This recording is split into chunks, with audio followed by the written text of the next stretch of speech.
I'm not a happy person in Nigeria because we can't continue like this. Nedu, we can't continue to breed poverty. That's not that's not leadership. We can't continue to breed poverty. We'll become one of the most insecure, terrorized country of the world. We live largely in a very unproductive society. Nigeria is not producing anything. The only thing that's why the only thing that is attractive is politics and church. You need to dismantle it. And we're going to turn night vigil into night shift. So people can be productive. We're not saying you shouldn't go to church. I go to church, I believe in God. Yes. But we cannot have people Monday to Friday be in church morning and night. No. Anybody who tells you that you got alacked from praying should be arrested. You are stolen somebody's money, simple. So if you go to hospital, it's tight. If you help poor people, it's tight. If you give it to church, it's tight. But God can bless hard work. God can bless productivity. God can bless an industry. God cannot bless somebody who is sleeping. The most important part of education is basic education. Those who change the world, most of them didn't have opportunity of having a tertiary education. I've never imagined I will ever get involved in politics. Oh, wow. Of course, as you know, I was the youngest chairman of a bank ever in Nigeria. Yes. So at my young age, I was the director of 2-3 banks. So no matter what my wife do today, I can't submarine her. And I can't separate with her. Whatever she like, let her do. Because what is she going to do that will offend me? What? Maybe have an affair? It's her business. It's not to me. They will say two of us. They will say Peter Obi is a very good man who married women are less corrupt. Yeah, I can tell you that. They are not as corrupt as men. And because they have families, they are more determined to see things work. People know that when I was governor, my chief of staff is a woman. My commissioner for education is a woman. Commissioner for planning. If I succeeded, I will be doing the same prayers I did in Anambra State for 8 years. God, do not allow me to fail these people. I would rather you take me, my life.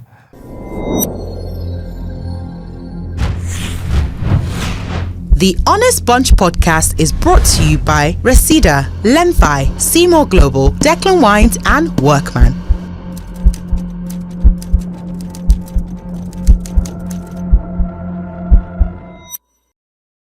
Welcome to season 6 of the Honest Bunch podcast.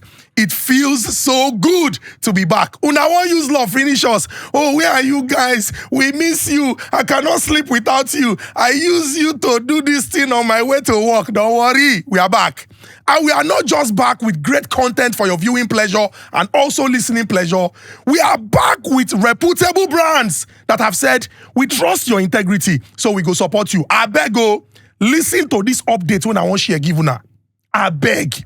Now, you know, say people, they talk, say, it is important to own a piece of the earth. It is very, very important.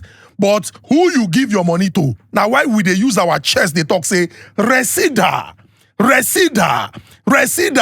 Now, people will be say, we trust, we believe in them.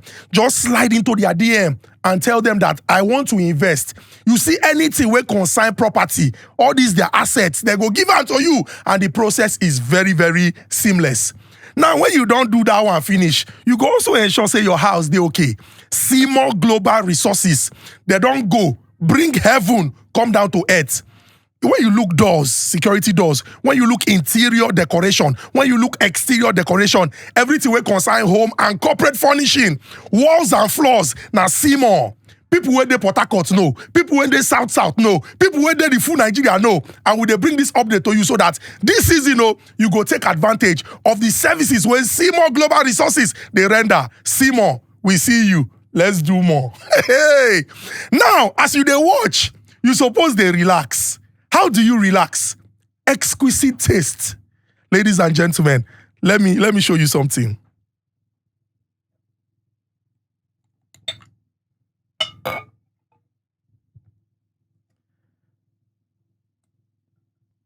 Every pour, a story. every sip a memory. Just they watch us and they enjoy your Declan. See, this wine. Make AC just dey your house. Make everywhere they cool. Invite your favorite baby. Are you a homeowner here in Nigeria? Or you are a Nigerian resident in the diaspora looking to connect with professional artisans and service providers? I know how intense it can get. Where you dey find person wey sabi work to do work for you. Say no more. Just sign up on the Workman app. You fit dey anywhere where you dey for this world. You go connect with people wey sabi the work, then go do am professionally, and you no go get any problems at all. You can manage your homes with these professionals and ensure that any artisan work that you want, it is done and the process is seamless. Let me give you an update. There's a platform where you can send these monies without having any issues at all. Lemfi. Make I talk am again. Lemfi. Make I talk am for the third time. Lemfi. Make I can't tell you now waiting. They're very, very interesting. Now, just go on Google Play Store, go on the App Store, download, and you can sign up with our referral code HBPOD. HBPOD. You see the first $100 where you go send there and above, you go get cash back of $30. Zero transfer fees, best rates, quick and reliable. And there are some African countries that you can send money to via Lemfi. Nigeria, Kenya, Uganda, Rwanda, Senegal, Cote d'Ivoire, Tanzania, Cameroon, Benin, Ghana. Send the money to them. $100 and above, you'll get $30 cash back. Lemfi, Lemfi, Lemfi. Ladies and gentlemen, to the amazing quartet, I am going to begin first by my immediate right, the beautiful, delectable Gen Z body with home training. A lot of people watch this episode because they want to see her. In fact, some people, once she's not in the episode, they go cover television just to hear our voice because they don't want to see our face. Now she they won't see. One and only Deity Cole. Hey, Chalmies. I miss you guys too. Gen Z body. Hi. Yes, ladies and gentlemen, one beautiful Nigerian woman, two beautiful Nigerian women. The light has come. We want. Deity Cole of Abia State, by the special grace of God, incoming SecGen August meeting, women leader, ladies and gentlemen, Ezinne. Mama. He's so proud. I thought you forgot. I'm sorry, man. I'm sorry. All protocol duly observed. Ladies and gentlemen, our eldest brother. One more time. From season 1, it was evident that we were destined for greatness. And this is a man who, leading the pack and captaining the side, has been fantastic. You will not see him moaning like Bruno Fernandes. He's in control and he's in charge. The one who takes the head of the cow when it is slaughtered. A man of enchanting physiognomy, many degrees and characters. Ladies and gentlemen, Nedu Wazobia! Hi guys, welcome to season 6. It's about to be a blast. It's about to be a blast. And scoff, husband material is Ugo. Work and soccer, 6 foot top party, chocolate dropping. And who will give me a Come on. And have you noticed something? What? My stomach is flatter. I bet shift. Okay, no problem. Dry bones shall rise again. Ladies and gentlemen, our guest, there is no other person who is best suited as guest for the curtain raiser when we talk about season 6. Oh, can I go for Go deeper, daddy. Give me permission to go for Go deeper, daddy. Now, our guest is somebody who his impact and influence cannot be quantified or qualified. At all. Even the choicest of adjectives will fail to qualify his greatness. Now, when we talk about his foray in Nigeria's political landscape, his presence has influenced Nigeria's jurisprudence. The first person in the history of this country to say, no problem, you cheat me, no wahala, I will follow due process. Went to court and his stolen mandate was restored in 2006. You know what is funny? Some people came and said, this one be like say, you know, like wahala. More give and wahala. He said, you want to give me wahala? No wahala. He was impeached after 9 months. As a person who loves due process, he went to court and he was restored in office. And it is important to point out that in the history of Nigeria, now because of him, we get the first female governor for inside this country. In 2007, governorship elections, he said, which day I enter, I no go participate. If we go with the law, they say, hey, you no go participate, no problem. They organized. As somebody who understands the law, he say, no problem. He followed due process. He retrieved his mandate, served out his term. And in the history of this country, I dare say that when you measure impact in own, if they carry him, he go dey spill because it is full, pressed down, shaking together and running over. Ladies and gentlemen, the most popular politician in Africa, I would dare say the world. Yes. Mr. Peter Gregory Obi. You are welcome, sir. Thank you very much. God bless you, sir. Thank you for inviting me to be part of this wonderful show. Thank you very much. Let me just repeat that. Thank you for inviting me to be part of this wonderful show. Una don't see the Honest Bunch podcast will not be anybody mates. Let's just leave it at that. And no, it's the grace of God. No, it's not. It's the grace of God. Thank God. So let's just delve straight into the conversation. There's a whole lot that people know about Mr. Peter Obi. I mean, in the history of people expressing themselves and sharing their ideas, you don't break record. If Guinness Book of World Record go put on, you don't break. Anywhere where you see opportunity, you go there and you go share them. People know about your ideas and your great passion for service, public service, and for Nigeria. But it would appear like it gets some things where they don't know about you. So I think a very good place to start is, who is the man, Peter Gregory Obi? Let's take it back. You know, Peter Obi, when Peter Obi was a boy.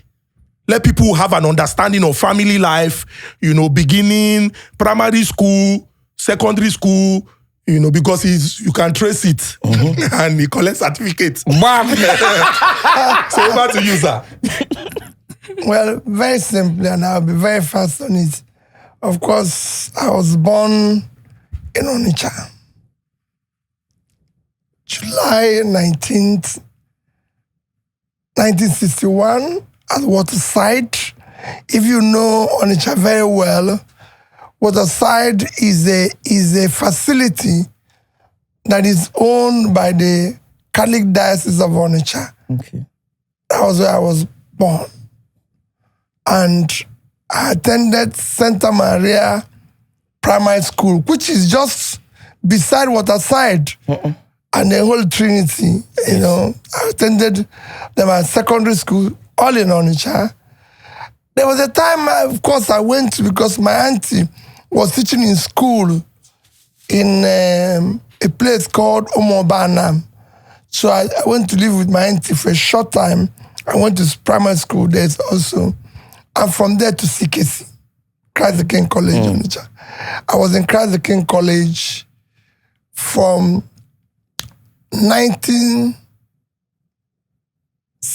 we started that short, after that, September 1973 to 78, thereabout. And then, of course, because I'm sure if there was a university in Onitsha, I would have gone to that university. But there was none, so I went to Nsukka.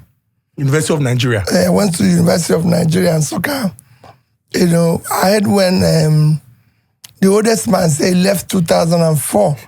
I actually left 1984, so 20 years after. Yes. Before he left, so you could see, so that's it.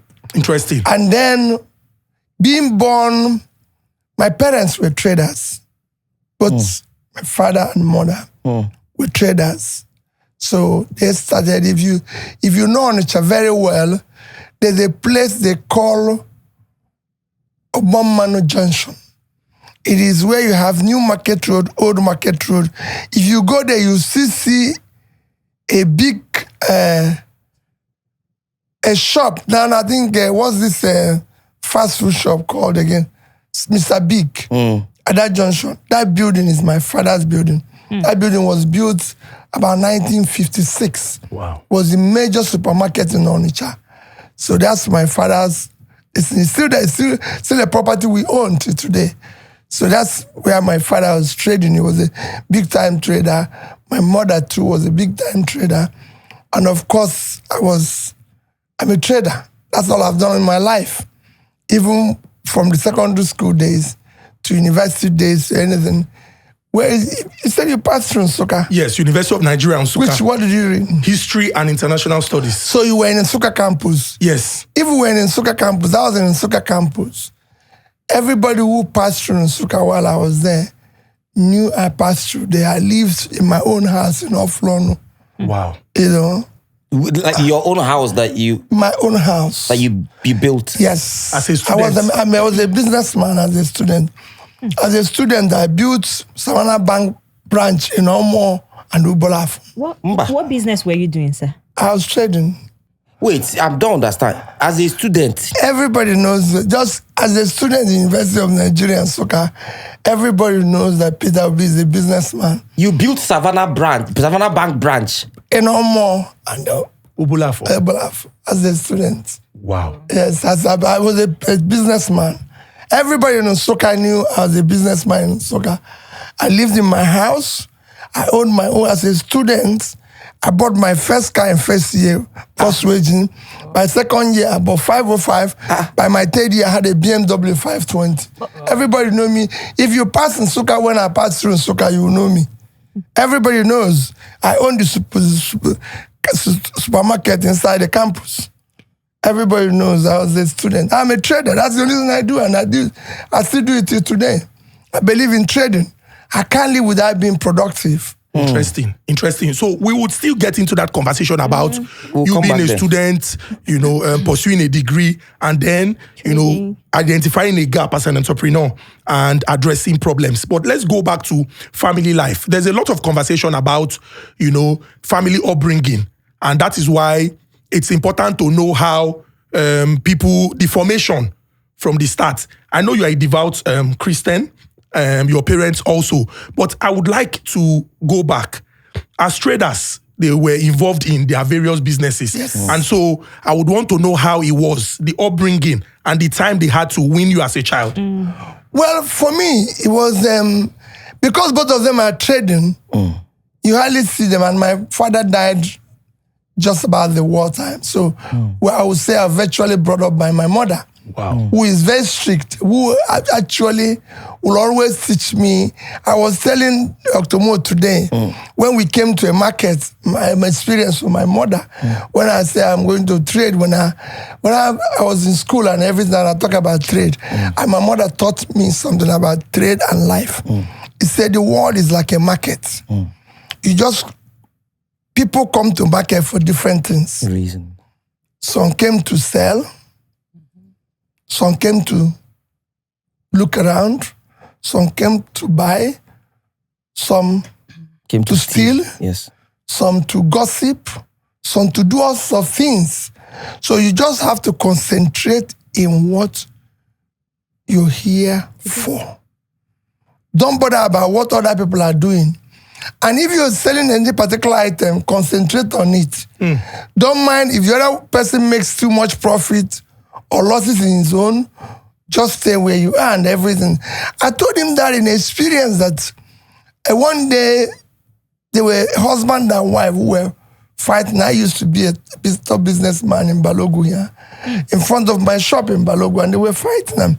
People came and said, "Oh, Peter, how come you're here? You didn't even want to separate this fight and everything." I said, "Listen, I didn't come to Lagos to separate fights.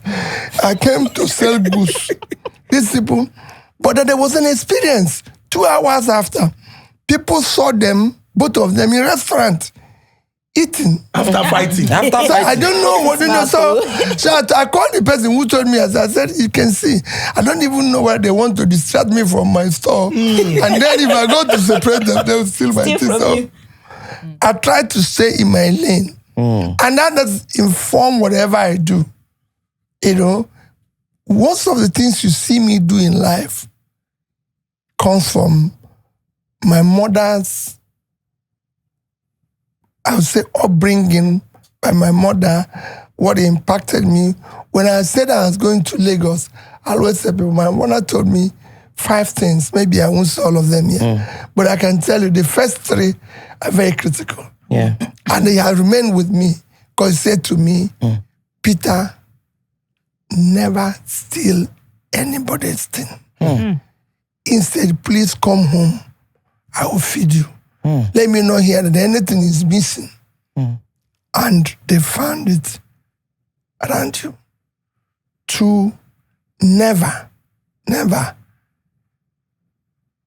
anybody who gives you anything to keep, or you're giving private or public thing to keep, please ensure that when they come for it, you give it back to them.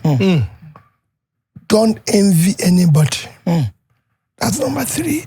No matter what, even if all the people you came to Lagos, they become super rich and you're poor, thank God you're alive. Yes. Concentrate on what you're doing. Yes. And everything. Remain prayerful in your life and everything. And for me, that's in my guiding, whether it's in public, in private, and everything I've done in my life. And I've passed through places where I can tell people, go and verify my history there and everything. And all that. And that's what I do in my little life. And I spend my time with, in terms of, everybody knows that I'm people can call me anything. I'm not a religious fanatic. I'm not a religious bigot. But I believe that I have faith in God. Yeah. Because and I was born into it and I live it till today. And I practice it. It's not just that I believe in God or so that I live it. I strive hard.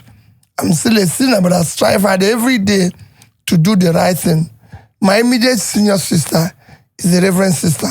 Oh, wow. My immediate junior brother is the Reverend Father. Wow. So I'm sandwiched between the Reverend Sister and the Reverend Father. And we live,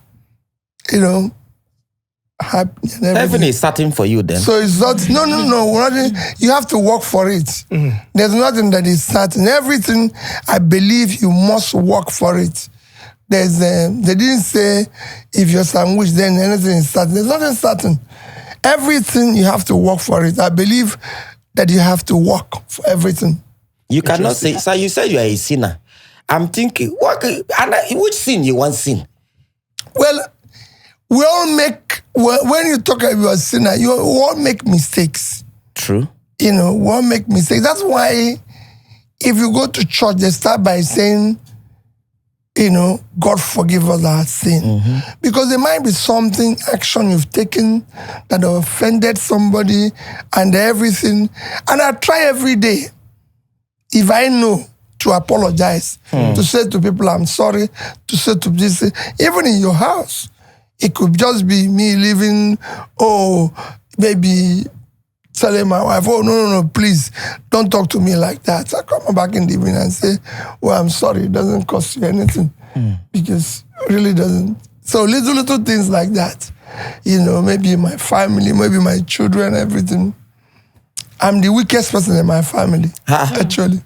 Yes, because for me, I need to get I need to see everybody a bit. When you're the strongest, when you're the best, it's like when you're, say, the richest. Yes. It is God giving you opportunity to care more. When you're the strongest, it should be the weakest because you're the one carrying everybody. You're the one, everybody will say, you say, okay. Let's not worry and everything. If you go to my village or go to anywhere, I don't have any enemy. I don't quarrel with anybody. And people say, but this man was talking yesterday, he was shouting at you. I say, well, and you could even see it politically. I don't quarrel with anybody. Everybody's my beloved brother and sister. Because the reality is that why will I quarrel with them? That is because I don't expect everybody to like me. If everybody likes me, there's danger. I don't expect everybody to be happy with me. So I have to manage those who are not happy with me with those who are happy with me, because as a leader, I have to learn from those who are not happy. Why are they not happy? And learn from those who are happy. The basic and the most important job of a leader is to listen and learn. But then to be firm in taking decisions that are for the good of everybody. and because of it, wherever I go, I study. A driver brought me here. It was somebody's driver. The first thing I asked him this morning is, how much do they pay you? What do you earn? How many children do you have? Where I went now, I stop. More travels with me. In any country I go to the market and ask people, how do you live? What do you do? Because I believe that in life, unless the poor people are happy, the life is not worth living. So, talking about your wife, you mentioned your wife while you were speaking. She's very beautiful. And during the election, everyone was just gushing over her. Okay. Yes. And I can't help but ask, how did you get her? How did you? Well, that one is there. How do I say that? Well, I just Where did you meet her? Maybe it's not a circumstance for here because it's a difficult circumstance to talk about. But you can simplify it. You can simplify it. Well, I just met her like every other young girl and everything and all that. And you also mentioned the way you portray your mom. Your mom seems like a very principled person, but you also said that when you were in school, you built a house, you bought a car. Yes. Ordinarily, parents would frown at their child that is still in the university. No. Because everybody knows I'm a businessman. My mom knows I'm a businessman. He controls that. Yes, he can say to me, oh, you won't go this way. I have a very wonderful relationship with my mother because she's a trader and she likes trading. She likes hard work because if I use this, he can tell other people, he say, listen, Peter cannot be sleeping by 5. If you see somebody who is sleeping by 6, he said, no. Because I cannot sleep beyond 5 o'clock, even to today. No, even if I sleep by 3, I must get up by 5. And everything I've done in school, if you ask people who was in school with me, they will tell you everything I do, because you must have self-discipline. Even to go to parties in school, people know that a time Peter becomes, there's a time he goes. And they'll say, Peter, then of course I have friends, even girlfriends, who say, oh, why don't we stay an hour more? I say, no. That even Michael Jackson, he doesn't dance all through night and he leaves off dancing. There's a time he comes, there's a time he goes. So me, who is now listening to his music and not dance all through night, no. And there must be a time for me to come, there's a time for me to go. So everybody knows, they'll say, Peter is here, he's going to leave this. When he goes, I say, okay, if you want to dance more, you can dance and come back. But for me, I'm going. He says, everything must have be organized. And that's what happens to me today. People say, oh, how can you go to 5 places in one day? I said, because I've been there. If I come to a place where they're doing something and greet them, I move on. I'm not going to be there, but it's not. So you must live a disciplined life and say, I don't do this. I will not do this. I will not do this. I will not do this. There are things, and again, as you get on in life, again, positions you have confess that you must show an example. You must live that disciplined life. True. And everything. There's things you tell my wife now, I will tell you, no, Peter can't do this. If you tell my children, it's difficult, It's difficult because I live with them. They too have their own different lifestyle and all that. So my mother is very disciplined. And the things they requested from me that everybody knows I cannot do. For example, no matter what my wife do today, I can't submarine her, and I can't separate with her, because that's my mother's wish.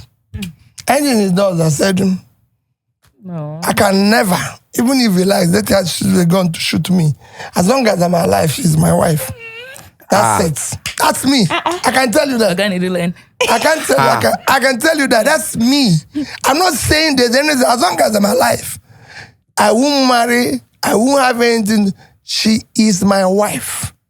That is sealed finish. No matter what she does. No. Whatever she like, let that do. Because what is he going to do that will offend me? What? Maybe have an affair? It's our business. It's not to me. They will say two of us. They will say Peter Obi is a very good man who married a woman who is. That's it. Nobody can describe me. You can't quantify me with the life of my wife or my children. No, it's not. And I don't do it. I cannot, because your wife or your children, anybody say, I'm using it to judge you. No. Everybody has got his own life. Mr. Peter Obi lives his life. Every other person lives his life. We have parallel lifestyle. My wife have, of course, like every other woman, you have several shoes, several clothes, several this. And you say even when she gets ready to go, she has headache of, where's my red shoe? Where's my pink trouser? Where's my this? I don't have all those things because I have basically black shoe, maybe 2 or 3 pairs. And I don't need to look for them. They're there. Everybody knows. Everything I do is very simple, well organized, and I don't have to wake up in the morning and start. So I read, I do this. I wake up by 5, maybe she wakes up by 8 or 9, or we have different lifestyle. My job as a husband is to make sure I provide for everything. What they do and all that, even if I'm traveling with my wife, people have seen it. People have seen my wife in business class. They've seen her in first class. I'm in different class. And we're in the same plane. Because that's what suits her. We don't quarrel with it. It suits him and it doesn't conflict my interest. It doesn't make any difference. Because the difference in that fare, I needed to feed people in my village. That's it. I'm not quarreling with it. And I've shown people that. I've seen, if you check all my local flights, is economy. Okay. As governor, as the chairman of bank, as everything, I fly economy class. Wow. Wow. Or when I travel abroad, it's business class. For comfort. It must be about 6-7 hours. Yes. I travel business class. If I travel with her, people will see it. She's in business class, I'm in economy. Hey. It doesn't. No, it doesn't. It suits her. We're not quarreling with it. No, but why do you fly economy? No, because the difference is important to me. As a businessman? No. 2 or 3 people. Not just businessman. Let me tell you. Somebody asked me one day. That time, economy was about 55,000. Business class was about 150-something thousand. And he said to me, Peter, it's just for your comfort. I said, no problem. You've just taken this. That's okay. We drove to his local community market. And I brought her 50,000 naira. And I called the women who are selling granite and banana there, and I gave them 50,000.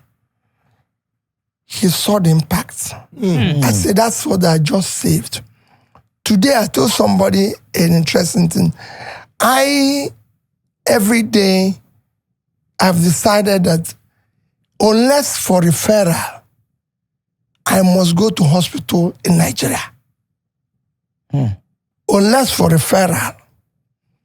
So, about a week or so ago, I was in an eye clinic.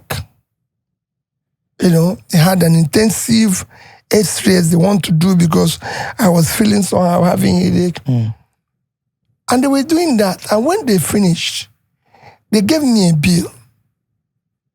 It was an extensive checkup on the eye, X-rays, this. The bill came to almost about 200 and something thousand. And I said, okay. When I came there, they said to me, we won't charge you. I said, no, you're wrong. It's people like me that you need to charge. So you can be able to cure other people. But what was instructive, there was a young girl, secondary school girl. The mother brought her. I think something happened. Either the mother or the father was driving with her, and there was something that happened, and the airbag damaged one of her eyes and all that. And they have finished doing everything on this young girl, and they gave them a bill of about 41,000 naira. You could see the mother feeling a sense of, oh, can we get discount? And I had to look at the sister in charge. I say, put it in my bill. So I go out and ask somebody, said, everything cost me maybe about 250,000 naira. If I had done that same examination in UK, where I normally go, I can tell you, so what I paid now, using even 2,000, it's around 25 pounds. That thing would have cost me, that's including the glasses, so it would have cost me at least 1,000 pounds. Oh, it's far. Plus going to London and everything. So even the taxi alone from airport to the hospital would have been the same thing. Would have been the same thing. So when you check all this, it becomes imperative that all those little monies you save make impact in people's life. Every month in this country, I must visit a school. I must visit a hospital. Every month. Every month. Wow. Every month. I'm saying minimum 1. There's months I visit 4, 5. Because you go schools of nursing, schools of midwifery, schools of this and everything, every month. For how long have you been doing that? I've done it virtually all my life. You know, I used to be involved in care services before I got involved in politics. People thought I started doing this, because of politics. No.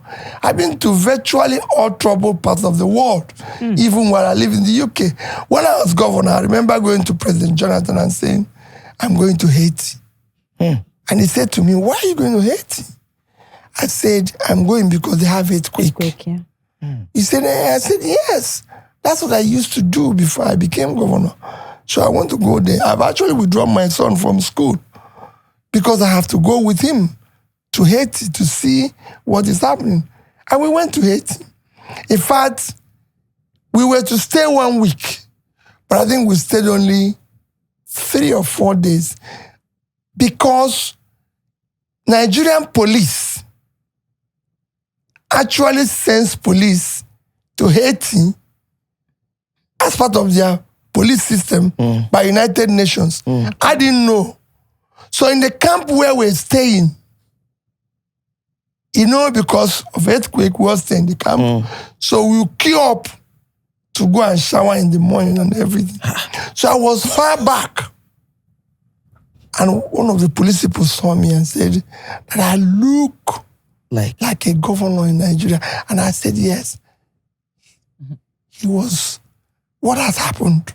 So I said, so in the noise and everything, they now introduced me to the camp. Yeah. So I had to leave. Okay. Because everybody now knew, this man is a big man, this man. In fact, they started giving me preferential treatment. Yes. So I had to leave. Otherwise, I go wherever there's a problem and everything. I must go try to find out what is happening, how I can help. There's a question I need to ask. Let us kick off this with that question, is in education. Now, our brother, Ilbliss, and the other director, and also Obi Kubana, they made a documentary about... There's a drink that's sponsored. No. About apprenticeship. Apprenticeship, yes. And how is another form of education. Now, apprenticeship is, you know what apprenticeship is. As a business, one boy, you learn, you train, and then you start doing your business, start making your money, and employ people that even went to school.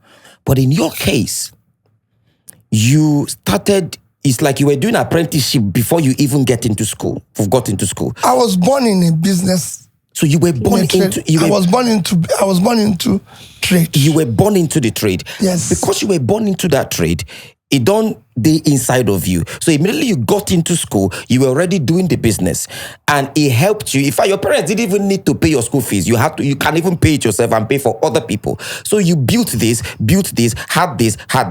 Do you think that our education system now, if we implement that, it will help people be more dependent after school, as opposed to after school searching for jobs everywhere? Well, there's a lot. The educational system today is poor, and it all starts with the primary school age. There's low morals, low discipline, and the families too, because I can tell you the impact I had from my own parents. I don't think I'm even giving the same impact. There's a lot of discipline that comes with it and everything, and that impact is very critical and all that, it is very critical. So we need to recalibrate our educational system. That was why when I had the opportunity of serving as a governor, I took school back to the missionaries. Because they had the opportunity of inciting that discipline and that morals and making it work so that people will know. And then it goes through by the time you are in higher education, because the most important part of education is basic education. Not actually university education. Tertiary education is just, you can have it, you may not have it. Because the actual thing is that those who change the world, most of them didn't have opportunity of having a tertiary education. People talk about the education today. If you pick up people like Edison that brought about electricity and everything, they didn't go to school. Today, the biggest company that anybody can think of is Apple. Apple was founded by two people who were supposed to be secondary school dropouts. Steve Jobs didn't go to university and everything. Can go on and go on.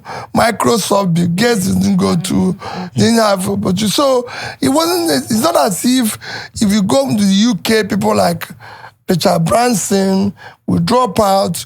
Even if you look at what women wear today, whether it's Gucci was started by Ado Gucci, who is the hotel porter in Ritz Hotel.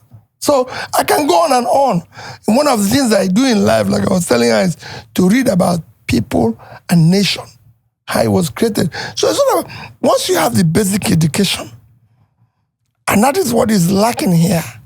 We've not been able to train people properly to have proper education that will make them conduct themselves properly, be productive. Because we live largely in a very unproductive society.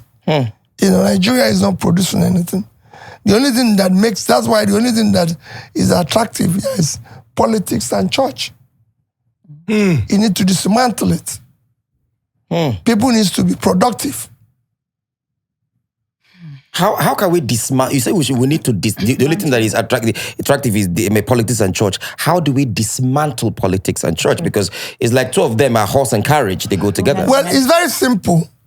If you stop people from stealing public money and use public money for public good, you make politics unattractive.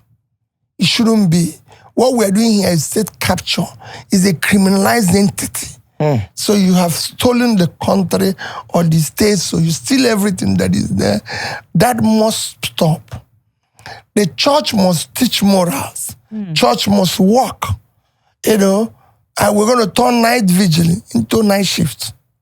So people can be productive. We're not saying you shouldn't go to church. I go to church, I believe in God. Yes. But we cannot have people Monday to Friday be in church morning and night. No. because they don't run the church like Catholic Church. They don't run it on helmets full of grades. They collect money, and that money has to be a function of productivity. So they need to work on it. So these are things we need to work on. So people have to touch the right thing, remain prayerful, remain everything, but you must go to church, must go to work, because it is the work that helps the society. Society must not prayer. No. Prayer is after work. God can only bless hard work. He cannot bless you for sleeping. So if you like, don't forget about what anybody tells you. Forget anybody who tells you. Anybody who tells you that you got unlocked from praying should be arrested. You are stolen somebody's money. Simple. But what of the prayer in the church that they say a prayer for Nigeria? Raise your phone. Miracle alert will enter your phone. It cannot. It's stealing. You cannot. There's no miracle. You cannot get money by miracle. I can tell you that. I'm born into church.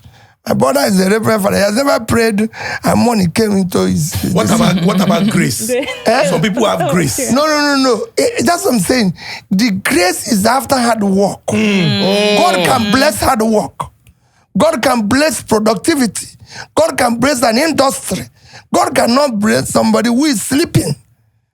It has never happened anywhere in the world. In fact, in the Bible, they say there's no food for those who didn't work. They should not be fed. So it's very clear. Jesus worked miracles by going around and blessing productivity. There's never any place where Jesus did anything and somebody had money or prosperity.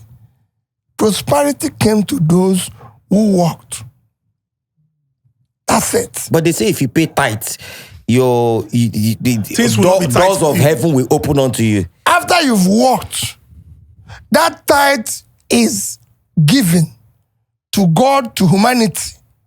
So if you go to hospital, it's tithe. If you help poor people, it's tithe.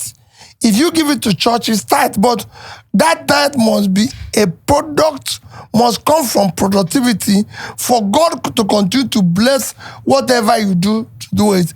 But if you just stay and come and borrow money from me and go and pay tithe, it will never double unless you are money double on you see. That's all. Use soap. Because even in Igbo say akajaja ne with no mano. Don't ask your question before husband. What does that mean, by the way? Akajaja ne with no mano. Dirty hands. Dirty hand brings about food. But basically, na hand where they walk, na if you chop. If you not chop, walk. Now why then they call them walk chop? Mr. Peter, because I promised my friends I'll call you Peter. Not Peter. Yes. Okay, so from the way you speak and everything, it's obvious that you were well brought up. And you also brought yourself up. Because there are some people, they'll bring them up well, but they won't receive the home training. And you also brought up with love and compassion. Like, from the things you've been doing, it's obvious in it.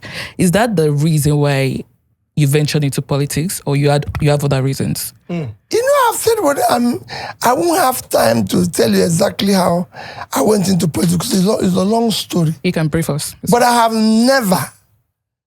never imagined I will ever get involved in politics. Oh, wow. Before I ventured into politics or went to contest governor, I've never voted. I've never been involved with anybody in politics. I got involved in politics by a man called Professor B.C. Nwosu. Professor B.C. Nwosu contested to be the governor of my state in 1998. He actually won the primary. Okay. And they did not allow him, all this mago. So he wasn't the governor. So he now moved on to become political advisor to Obasanjo. And eventually become the Minister of Health as well. So it was by 1999, we had a new governor in Anambra State. But by December 2000, a group of people have seen that governor is not doing well. This was about 18 months after. So they had gone to Professor BC once to say, get ready for 2003. Because this man is not doing the right thing. Professor BC wants to then say to them, I will not do that in 2003. I will be 60 years old. Anambra State is a very difficult state. It requires a young man between the age of 40, 45 who had made a success of his life and is very strong in character that can be able to deal with Anambra State. And the people gave him like a request that he needs them to give them 3 names. I didn't know this. This is a story I was told after. So I was then in the bank, doing well. I was, of course, as you know, I was the youngest chairman of a bank ever in Nigeria. Yes. So at my young age, I was the director of 2-3 banks. So there was no reason for me to get into politics. To get involved in politics. I had an office in London, had an office in Nigeria. So every Monday, Tuesday, Wednesday, I work in my office in London. Thursday, I work in my office in Nigeria. Thursday, Friday, Saturday. And Sunday, I go back to London every week. Wow. Every week. I had no reason.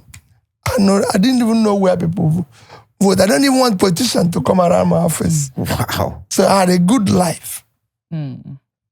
So ABC was then invited me for a dinner in January 2001 or so. So I went to Abuja. I was very happy he invited me. So I went to Abuja because he would give me account of some federal account. So I went to Abuja, which we had dinner, everything. He still supported the bank where I was serving with some accounts, which was very good.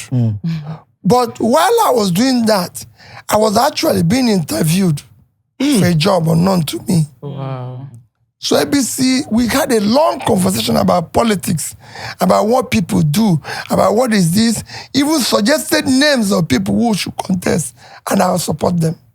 You know? So I finished doing that, and I left. In April, that group went back to ABC Nwosu and said, okay, we want the 3 names. And he said to them, you want the 3 names? Yes. 1, Peter Obi. 2, Peter Obi. 3, Peter Obi. Shut down, finally. Shut down. I love it. So the 9 came to my office in Lagos. He told me they were coming. They came to my office in Lagos and told me about this, that they want me to come and contest the Governor of Anambra State. I virtually knelt down and begged them not to come around me again. Wow. So they left my office in Apapa and went back. I never met them again. I personally decided to find out why things are wrong. I go to, every year, I must spend time in school. That's why when people see my CV, they're wondering, you've not worked in any organization, you've not done anything. So how come you're an alumnus of Cambridge, Oxford, a Kellogg Scholar? I've done 3 programs in Harvard, Columbia, INSEAD, IMD, London School of Economics. I've been everywhere. So that year I was in Kellogg Graduate School. I was doing a program for 4 months, 2001. It was from June till about end of August. It was June, July, August, and some part of September. I was doing a program, you know. The dean and the dean of the school, Professor Donald Jacob, took us on a course called the World Economy. The World Economy. The world economy. In 90 days, he taught us. He never one day mentioned Africa. Oh, wow. Because he's taught a lot of people, that was his final year in that school. He started teaching in that school in 1957. Wow. And the final year was 2001. It was his final year. The day he ended with us. A day before his final year, the entire place was filled up. And I raised my hand. And I said, Dean Jacob, you've not mentioned about Africa. He said, do I want to know about Africa? I said, yes. I paid $40,000 for this job, for this course. And you've not talked about my continent. He said, the next day being his final day, he will tell me. The next day, he finished and looked at me and said, Peter, you want to know about Africa economy? I said, yes. He said, there's nothing called African economy. Hey. Nobody plans with Africa. Have I ever seen African spec in car?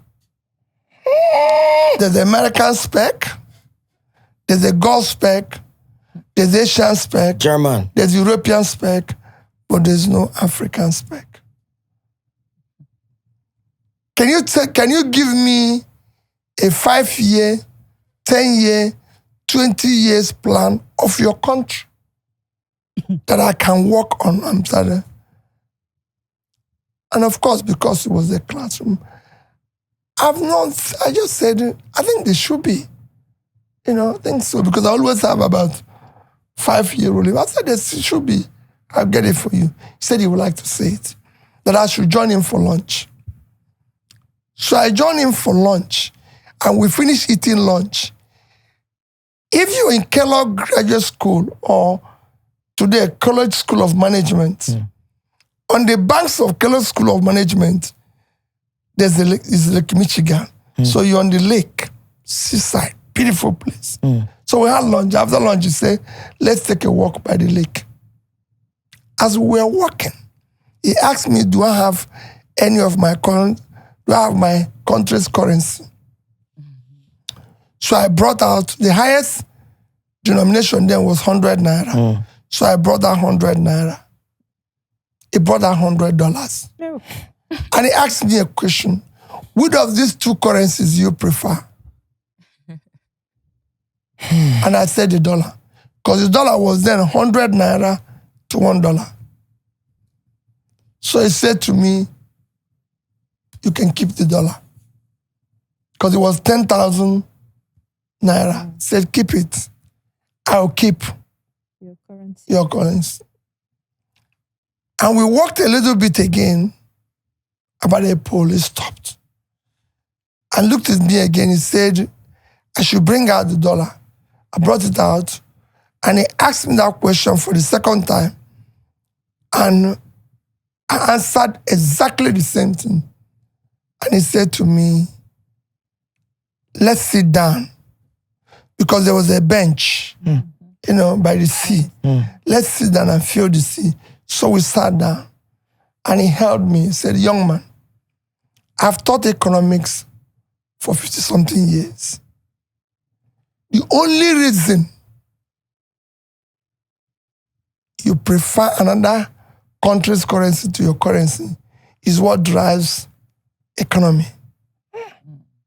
Faith, the amount of faith you have in your country. Faith is driven by hope. There's no hope. So that's why. Otherwise, there's nothing. No country is perfect. Yes. It is that I have hope, and then it drives your faith in your country. Chinese people keep their money in Chinese yuan. They don't want the dollar. Yes. Malaysians in Malaysian ringgit. Singaporeans in Singaporean dollar. There was no euro then. Germans in German marks. Italians in their Italian lira. British people in pounds. And it went round and round. Because they have faith in their country. They don't want another country's currency. But do you prefer another country's currency because you don't have faith? We've watched you in this course because it's an interactive course. And you've been very, very positive and everything. Can I ask you for a favor? And I said, yes, Dean Jacob. I went to visit him when I was governor. He said to me, you have $1 million. I said, yes, of course. Do you have $5 million? I said, yes. Do you have $10 million? I said, yes. I have. He said, at that stage, you don't need money again because you have enough money to live for the rest of your life if you don't want. Forget about it. Yes, you're not worth $1 billion. Yes.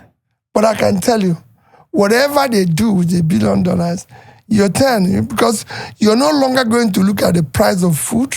Yes. The basic things in life you have. Mm-hmm. The man with billion can come with private jets, and you come there paid in your plane and land there.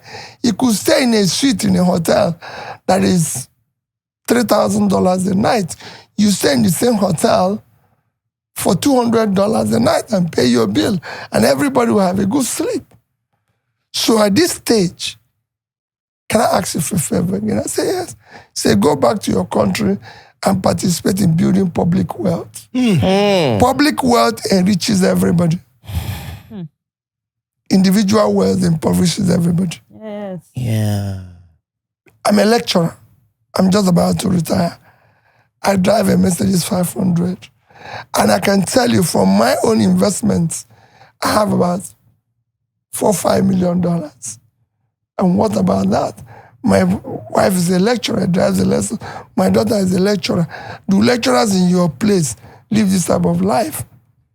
I say, well, I don't really know how they live, but he said, no, because there's no public wealth. I earn more money than governor of Illinois. Wow. At the state where he is. So I earn more money teaching here than he can make as the governor. Yes, the governor say he comes in here, but it's very important. So thank you as you go back, but you belong to where what you're doing now is not where you belong. Mm. Based on our conversation, you should go to public life. That's where you belong, not where you are. Of course, I left him and we parted ways. I came back to Nigeria. I went to Onitsha to do something. We were looking for something on a weekend. I just came back. I think I came back on Friday. Went to Onitsha on Saturday. Before I went into public life, I don't fly. I go by road. Because now I'm a trader and I'm in a bank. So as I drive in any road, wherever I see concentration of people, you say your market. I want to stop and know what they buy, what they eat, where they want bank, what is this that they want, you know, because there must be why there's a concentration of people. And I know how many of my products that is in different stores, because I represent multinational. I was the official representative of Heinz in Nigeria. Mm-hmm. So all Heinz products, everything. So I need to know how many of them is in different shops that is here.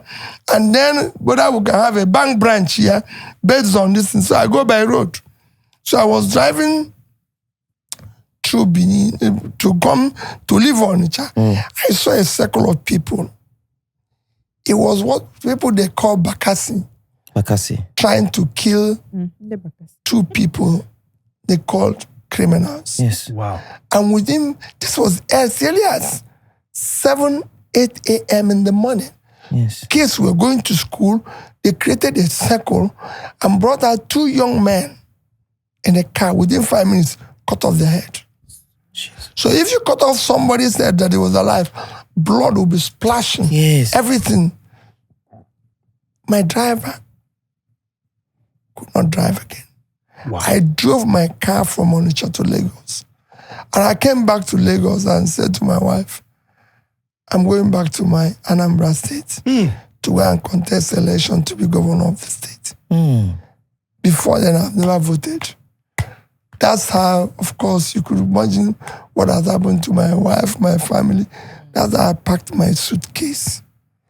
In December 2001, went back to my village where I don't have a house, I don't have anything, except my mother built, we were about 6 boys, we were 7 actually, but we were 6 because of the Reverend Father removed, so he built 6 flats. So all of us had a 2-bedroom and a parlor. So I went back there. You know, went back there. There's, of course, that's where I still live to today. Yeah, that's Why? to today, you know. I enjoy it because, one, I live like every other person. If you go there, there's no fan, there's no air conditioner. I live in it. Because that's how everybody lives. And it's interesting because, see, so if I'm in Lagos, I can live differently. But there, I have to live like them, and I'm happy with them, and they're happy with me. They might disagree with me in certain things, but that's it. So I went back there, and I lived there for 2 years, campaigning. Not going to do anything, campaigning. Everybody say, this man is, he was with me. Everybody say, this man is mad. Where is he from? What is he trying to do? This thing they're saying he has no structure last year. No, he was there. They say, where is he? What is this man doing? This man is this man is just like a madman, going all over the place. I visited every single community. And I won that election decisively. Yes. I refused to pay anybody. I won it decisively. And I went, when they declared somebody else, I went to court. They say it's never happened before. So that's how I got involved in politics. Wow. I didn't, and again, when I started, which caused my impeachment, people didn't want to understand it. People didn't vote for me then. And they didn't vote for me last year. They entrusted their future in my hand. So I told them, I said, there's difference between they voted for me to come and do this. No. I preached that I'm going to change education. I said I'm going to change health. I said I'm going to show people, bring civility and order in governance. So that was what people voted for. And like I was telling people last year, I would rather prefer to die than fail if I had succeeded in being president of Nigeria. No way. God, you cannot allow me to come here and fail. Because these people were not voting for me. They entrusted their future in me. And I would have stayed here. It was there today. What was there when I told somebody that here, I wouldn't have lived here for 1 year. I'll be here. No going in. We will see, we will make it to work. Because I know it could work. You know, and that was my situation in Anambra then. So when I started, people thought, I said, no. Wait. This is disciples' money. It must be used for them. And we must cut this cost. So it became a quarrel. What was my reason for my impeachment? 3 items. Number 1, when I started, as you know, under my predecessor, they burnt the lodge belonging to Anambra State, where the governor, they burnt the governor's office, they burnt every other facility. But these 2 items were in the budget. To refurbish my office, the budget was 298 million, approved budget. But I did everything with 43,200,000. Everything. Wow. To refurbish? I did it, we did it by direct labor. And everybody, everything new. The only thing we didn't buy new was a table. I always tell people, because there was a table used by Dr. Mbadiniji, governor before my predecessor. I just saw it one corner of the place. And I said, listen, just bring it, clean it, it's table. Table is table. It doesn't make any difference. Table doesn't write or think for anybody. It's just a table to put something. Whether we buy a new one or we use this one, it's table. So and that's what I used for 8 years. The budget was 200 million. 298. Almost 300. And I used in the lodge to furnish the lodge, refurbish the lodge, do everything was 486 million. I did everything with 81 million. maybe they wanted to buy foreign. Yeah, yes, exactly. They had all this foreign furniture, blah, blah, blah, this designer furniture. I said, listen, we're in Oka. There must be somebody who can do bed in Oka. Yeah, we do a good bed in Oka. Bed is bed. If you have a reason to sleep, you can sleep here. If you have reason to be awake, even if they put you in the best bed, you'll be awake. Yes. So I said to them, just don't worry. And we brought somebody who did the bed. And they said, leather furniture. I said, listen, what are you talking about leather furniture? Leather furniture is a furniture covered by leather. Simple. It doesn't matter the leather. It doesn't matter the furniture. You cover it. It doesn't matter what leather. What is leather? Is leather furniture. How they cover it. This is this. And that was it. So it became a sort of quarrel. Number 3, I tell them we're saving money. Because from day one, I said, whatever we get today from oil, whatever we get from anything, we must save for the future. Mm-hmm. Nobody finishes it. I, as a human being to date, have not finished everything I earn.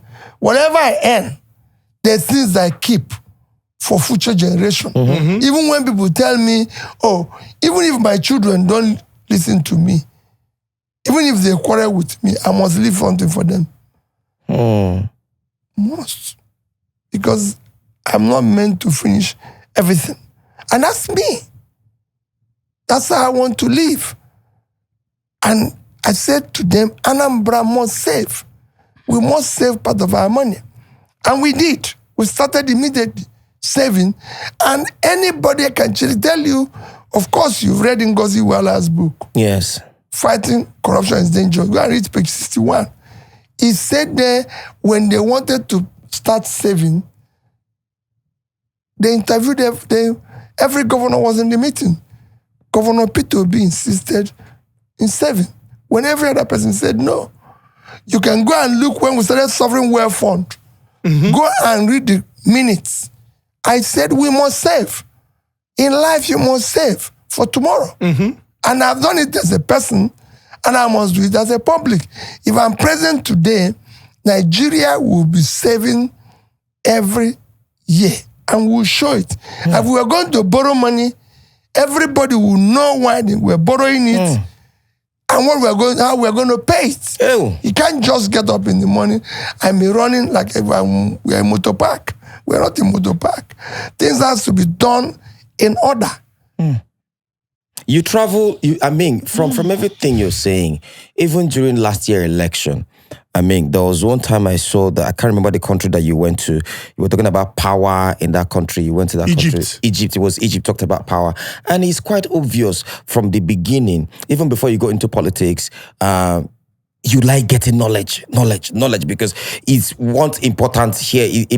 This knowledge where I go collect from here, I might use it here. This knowledge where I collect from here. Recently, you just came back from Rwanda, Athens, you understand, with meeting of, many opposition leaders, all of them. What was that meeting about? Fenton. It's just a meeting of sharing issues of knowledge, issues of politics, how to have a better world, what are the lessons for leadership tomorrow, how are we going to do it better? Because we can't continue like this, Chinedu. We can't continue to breed poverty.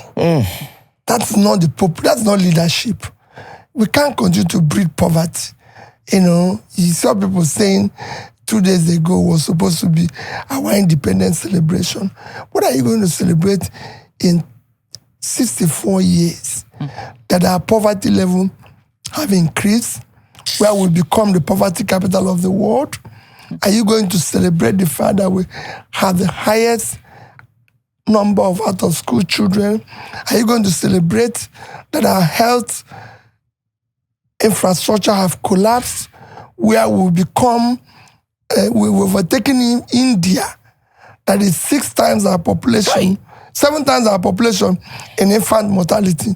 Are you going to celebrate that we'll become one of the most insecure, terrorized country of the world? So what are you going to celebrate? How do you get up in the morning? Somebody asked me on that day, Peter, I should be happy that we are still exist? I say yes. Say, Peter, let's go out and just eat and drink. And I said, no. I said, you can't be happy. Only an animal is happy where people are suffering. That same person can be. I'm not a happy person in Nigeria. I said, if you have money to give me, give it to me to do something. And he said, oh, I said, let me tell you, even while I was governor, yes, it was not possible. One of the companies that I serve as director came in my 50th birthday. Celebrated my 50th birthday towards the end of my governorship. I said they want to build a house for me in the village because I don't have a house in the village. So I said, okay, fine, that's very good. Can they give me the estimate? So then it came to about 125 million naira. So I showed them 3 schools in Anambra State today. One in Abatete, one in a club, one in my village. I said, don't have dormitory. So I want you to build these 3 dormitories. And they're there. Everybody knows about it. So build these 3 dormitories. You build the house for me. Because this kids needs a place to stay and go to school. You know, I don't need it.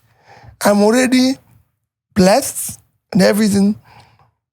One of the banks said they want to buy me, do party, do this. I said, no.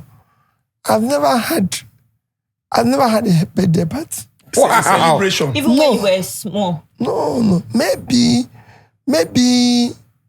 it's secondary school or partially university. Since I left university, I can't remember celebrate. So I said to them, well, I can't remember. I'm not saying there might not be a place where, but I always tell people, it's not wrong that people celebrate. Yes. Don't get me.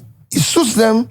It doesn't conflict with my interest. You know, I was a businessman, even selling drinks. But nobody can tell you today, he attended Peter's wine carrying a wedding. You'll be surprised. But I'm married. Happily married. Is it Abuja married that you did or Lagos marriage? No. I did whatever everybody did in a small, quiet way with my family. Were you hiding from somebody? There was no wedding reception. There was risk, maybe 30, 40 people. Just few of us. Were you hiding? Were you dating somebody and one girl now said, if you get married, I will come there and scatter the wedding? No, children. I've always, as a person, believed that money should not be wasted. On your special day? No. People. I have allergy for money being wrong.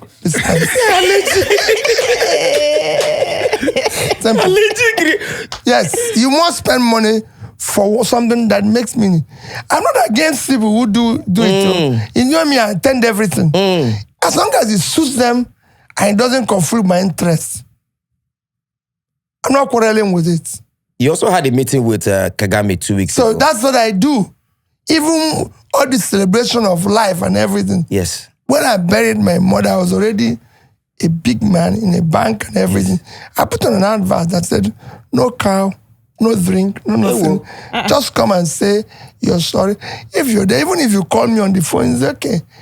But whatever we're going to use to bury her, we have people who need it to go to school. Jesus. So we gave it to my sister, the Reverend sister, has a foundation. He's trained over 300-400 kids. What? That's what money is for. Money is not for Peter Obi to live to. What difference does it make today if I wear a shoe? Black shoe. What difference will it make? The purpose of shoe is to protect the leg from being hot. That's the only purpose of shoe. Any other thing you're wearing, I'm not against those who want to. It doesn't make any difference whether my shoe costs today £500 or £50. It is me, it's my own feeling. Hey. It is how I feel. When I say people have not one watch, they say, you're trying to pretend. Purpose of watch is to keep time. Now phone, everywhere there's time. So why would I be carrying another thing that will be inconveniencing me in my hand? But I want to ask you, sir. Yes. If somebody buys you like a tuxedo, a Tom Ford expensive tuxedo let me tell you. and give it to you. I wouldn't. Let me tell you why. I've been in a places where, let me tell you what you do, shock you. I've had somebody who, because he was wearing an expensive shoe, we had to go through some beliefs, how it is there. It was raining and was everywhere was soaked. He had to wear off his shoe because he doesn't want it to damage. And then put his leg at risk. The purpose of the shoe, remember what I said, is to protect the leg from being hot. So he's now removed it because of the expensiveness. I've seen people say, oh, don't touch it, put it in, when we go for local flights or bus. Oh, don't touch my bag, don't spoil the bag, don't do this. I can't check it in. I don't have that room. Anything you want to do with the bag, it's okay because I know the cost. If you damage, I buy another one. So I don't have to start quarreling. Oh, don't touch it. Oh, don't do this. There are things, everything comes with its time. I'm not against those who do it. True. No, me, I'm just saying that if they don't consult you, No. wear it. No, I doesn't tell you. People have done that. Even bought watch, and I said to them, sell it. Give me a boss. Should I do this year? In my birthday this year, somebody wanted to buy me something, and I said, I have 6 schools, 6 nursing schools that need buses.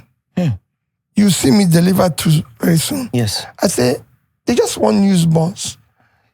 What you're going to buy me will cost me about 15 million naira. Please, you will buy me a used bus for this people. I don't need it. We're just going to pack things I don't need in my house because I'm not going to use it. People have different pairs of watch in their house. What is he doing in the house? It's not showing anybody time. You're just wasting. The simpler you are, just like when people build complicated house. That's why I said I will invite you to my house in Onitsha. My wife built a very lovely big house, but I have my own small corner where I live. Functional, effective, an asset. Sorry, a corner in the house. Yes. It's big. Women, she wants, I must have something that is worthwhile. Okay, fine. So he builds it. When she's there, I stay there. In your corner? But no. I stay in the big house, the big house. Okay. But when if it's me, I have my own 1 bedroom beside the house where I stay. That's where every of my thing is, and that's where I live. Because it's effective. I get up in the morning, make my bed, clean, do everything, drink my coffee, eat my food. The other one is complication. No house help. No. I said it before. I don't live with house help. I do because it makes people lazy. Yay. What is in doing coffee? What is in doing this? It's a complication that people put in their life. And because I want to know where I kept my things, my file, my this, my that, and everything. So when I go now, everybody knows this is Peter's same. Everything is there. And there are a few things to do. Anyway. If I have more complicated thing. There was a time people were saying, that I was talking about having 2 pairs of shoes. It wasn't me. It wasn't me who did it. It was a result of people coming to do one inspection or the other. And they said, they was winning his shoe. And my wife told them, he said, listen, I've been with this man. This is him, because they go and pack shoes that are in the store, in the house. If I have 1, 2, 3 pairs of shoes, if it's spoil, I buy another one. So why go to the store and pack it in your house? Your house is not store now. Variety. No, that's like today you wear this one, tomorrow you wear another one. It's complication. People like to complicate their life. Hi. I've never been to hospitals since I was born. I go for routine checkup and I've had routine procedure. But I'm hardly sick because my life is not complicated. every day I travel. Tomorrow now I'm going to the east. I have a burial. I have a hospital to visit. 2 hospitals actually tomorrow. And then Saturday, I have another event where sisters are trying to build something. I'll go. Sunday, I think we're in Benue. I move. Yeah. Because I don't have to complicate my life where I get up in the morning and think, oh, this is that, no. The funny thing is, you see, as in they talk, so that is just his life. It will not be. I mean, we've been talking for almost 2 years, if I'm not mistaken. Recently, let's start talking more. He go call me around 8 o'clock. Meanwhile, we never get anything. You the lounge. I go the lounge by 8 o'clock. My guy go call me. Chinedu, that thing we talked about. For my mind, I don't tell you. For my mind, this man not they sleep. He not they rest. Only one day, you called me around 11. I said, wait, so how many hours? Yes. So how many hours do you now sleep? Are you? So there was this. You mentioned that you sweep your compound by yourself. I know. Yes. I don't get to Nedu. The exercise he goes to do. If he sweeps his compound, I can tell you he will sweat more. Quote me anywhere. So you sweep the compound. Try it, yeah. You see what I'm doing. But that exercise I'm going to do. You see it. You sweat more, and it's very easy. It doesn't cost you anything. It is very easy. I'm doing it for 6-pack. I'm doing it for 6-pack. When you bend down, you engage your core. When you bend down to sleep, you engage your core. That's interesting. Okay, so sorry, Deity Cole. I would want us to go back to where you ventured into politics. In politics, there are so many odogus and their influence. You mentioned those that went to Professor ABC Nwosu to tell him that the governor at the time, Mr. Chinwoke Mbadinuju, was not doing well, and so they wanted somebody who would do well. And you also mentioned your predecessor and the incident that he faced, where a serving governor at the time was kidnapped and forced to sign his own resignation. He was taken to a shrine. Some very, very ungodly stories.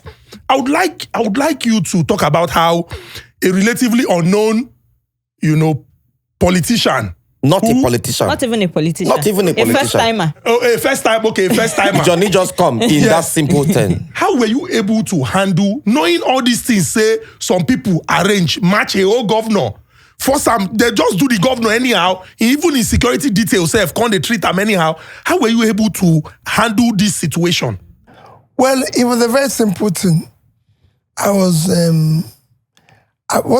one of the things when people ask me what is actually what you did, I brought civility and order in governance. I was able to show that we're in government to serve the people. Yes. It wasn't easy.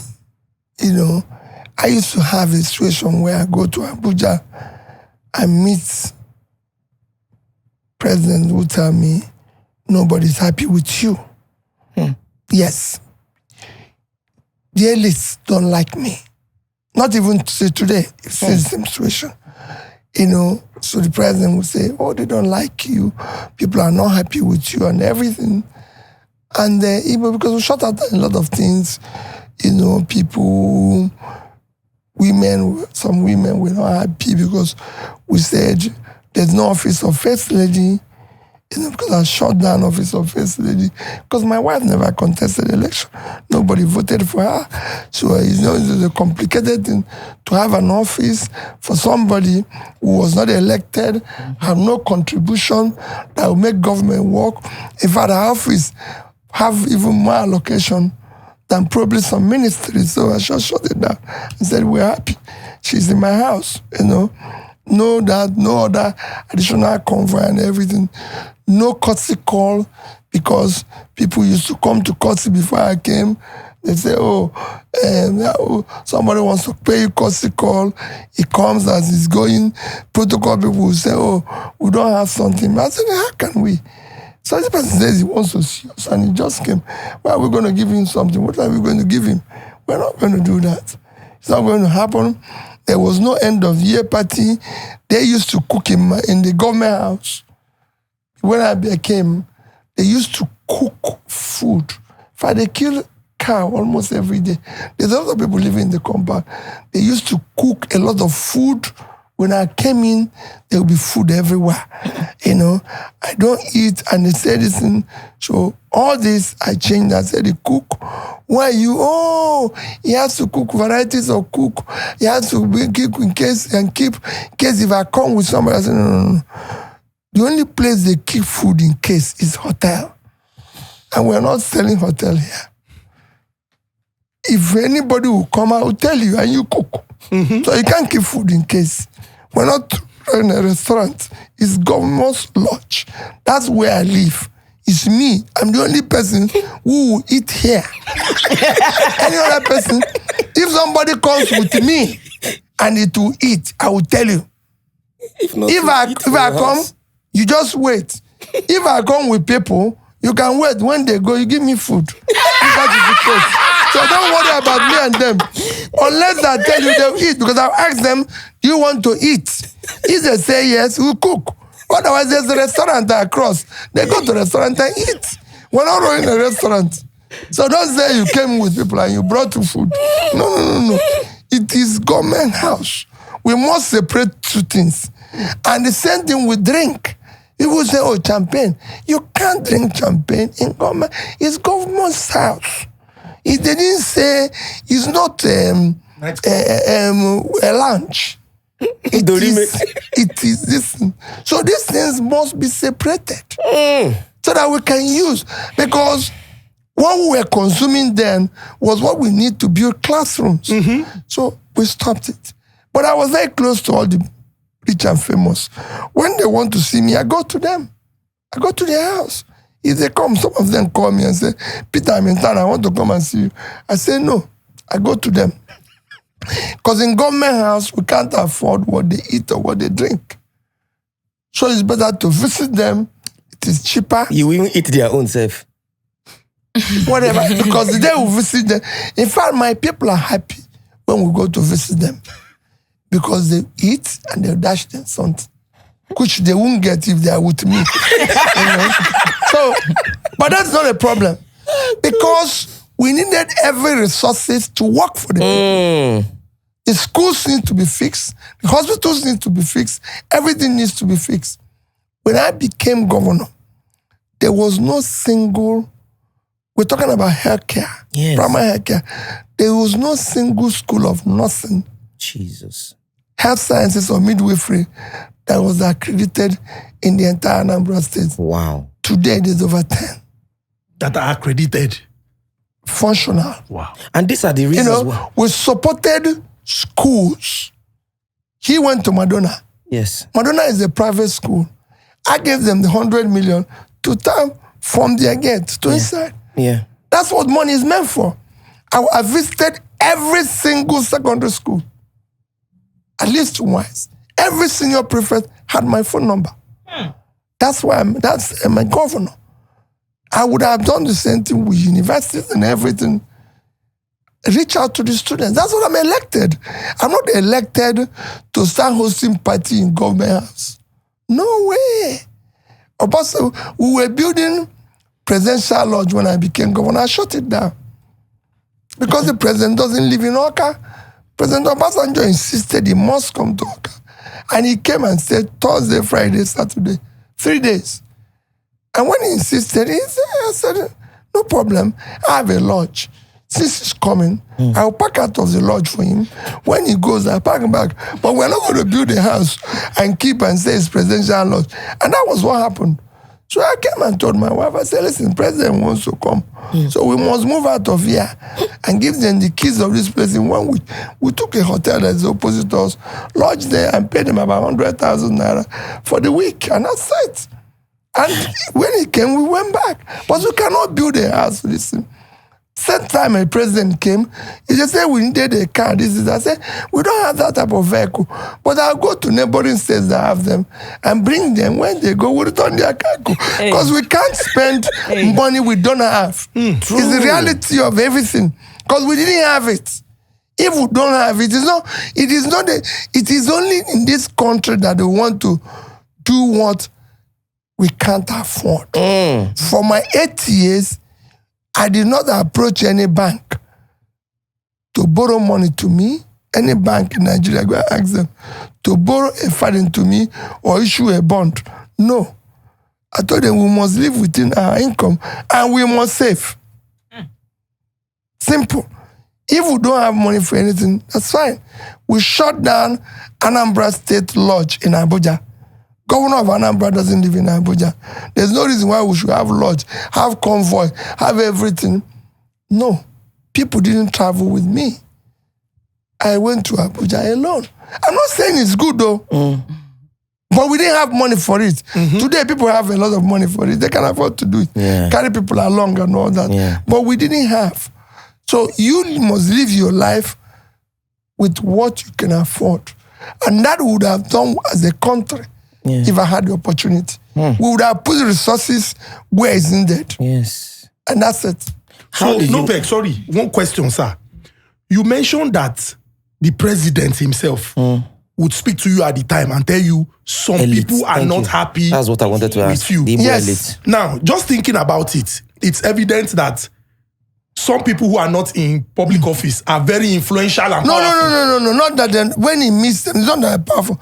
You know, they're his friends. He will meet them and they say, "Hi, but your governor." He said, "That's the boy. That's the boy." You know, that boy. I was, and I also tell Mr. President, very respectfully, I didn't promise anybody happiness. It wasn't in my manifesto about happiness. There's people meant to make people happy. People like Nedu, entertainers, and people in president. We all have different jobs. Government is not entertainment. It is not a Nollywood thing. It is not the music. So people like Davido, Wizkid, Burna Boy, Tiwa Savage, all those people. Rasta. What's the name of them? Rema. Flavor. All these people are meant to make people happy. Not government. No. Government have a precise job to keep doing the right things that prevents growth. Invest in education, in health, in critical areas that will put people out of poverty. That's the job of government. We cannot miss the two of them. You know, it is not two of them. No. So we cannot be entertaining people by saying, "Oh, tomorrow he makes comment about government, he becomes news." No. He shouldn't. That's why I said when I came in and somebody mentioned about spraying money, like when somebody told me about was it Bobrisky or Bob? I said, very dark man. I said, listen, these are entertainers that should not be brought into the politics. It's entertainment, you know. If today our government decides to say fuel, for example, is now 800, but if you're a female, it's 400. I can tell you, the number of men that wear female dress will surprise you. Everybody, please. Wu-Tang, baby. Everybody will go there. That's it. So let's deal with our problem. Our problem is not this. That's the entertainment. Our problem is that, okay, say today that bread is 1,500, people know 2,000. But that if you're a male, is 500. So many women will be male and buy the bread. So let's deal with our problem. Our problem is that we need to educate people. We need to put people out of poverty. We need to invest in the critical things that make society grow. Measurable things.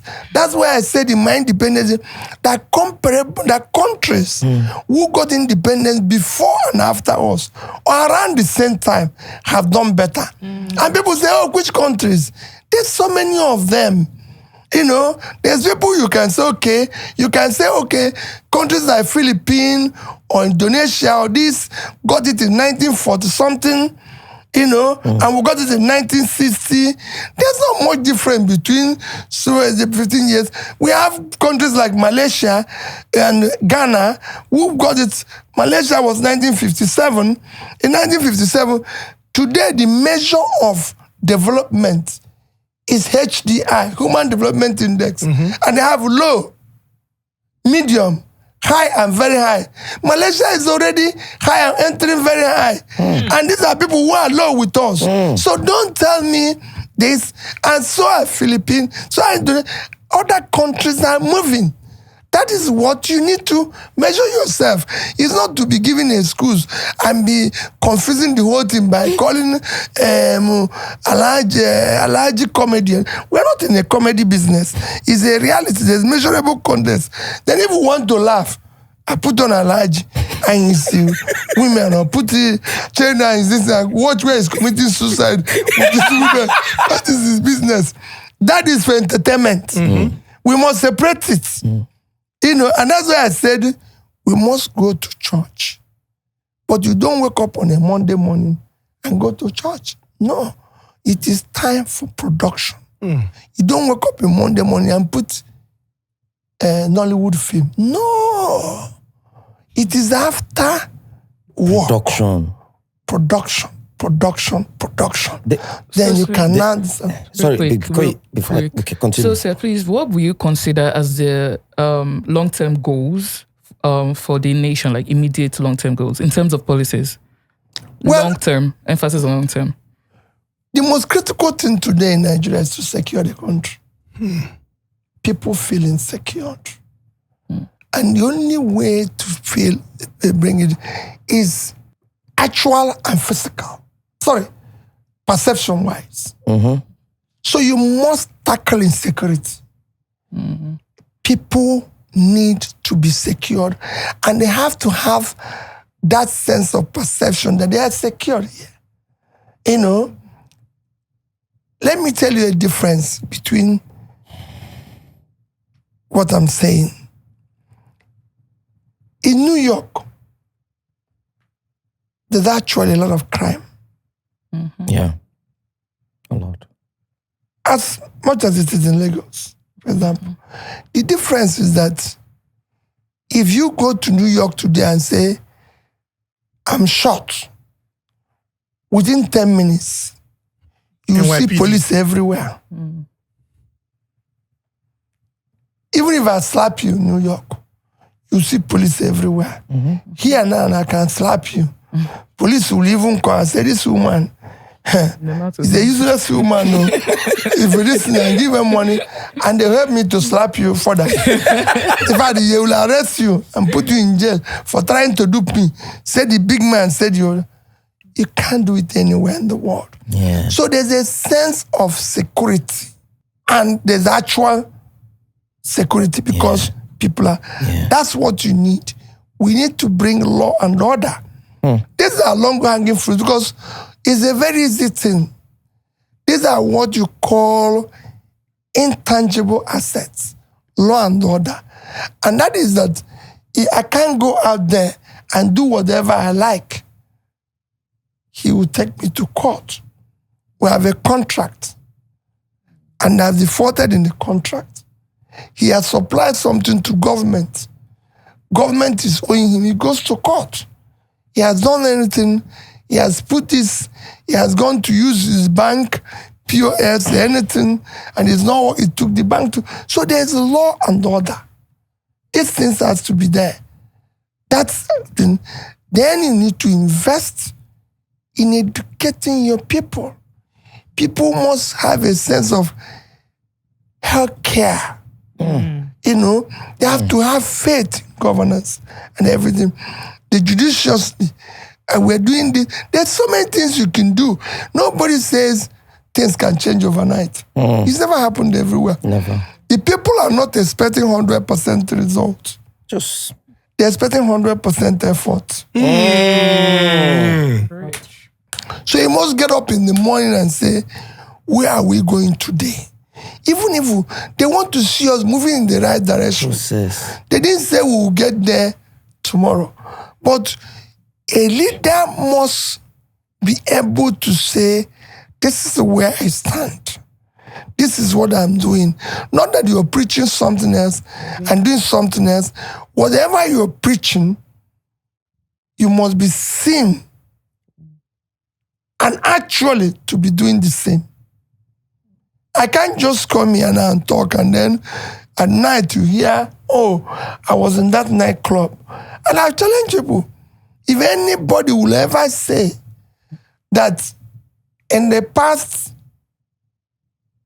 20, let me just be conservative, 20 years since Nedu left school in 2004.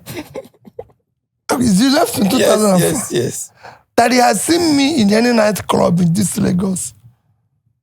Let him come and say it. Anywhere in the world. Wow. I've been to night parties, anything, but night parties where I just greeted people and went, or there's a function, greeted people and left, for business reasons, or for political reasons. So I have to be there. You know? But you cannot say, oh, but he was here doing all this. I think this is young people and the follies of the youth. And that's it. There's a question I want to ask you. Sorry, isn't it quick? There are two questions actually. The obedient movement, then Kagame, and then also I'll come back to Bobrisky and Very Dark Man, our wonderful brother. Is the obedience movement different from Labour Party, or is like a horse and carriage, they go together? Well, they are different. Obedient movement cuts across all Nigerians and party people, and people who don't even have anything to do with party. Okay.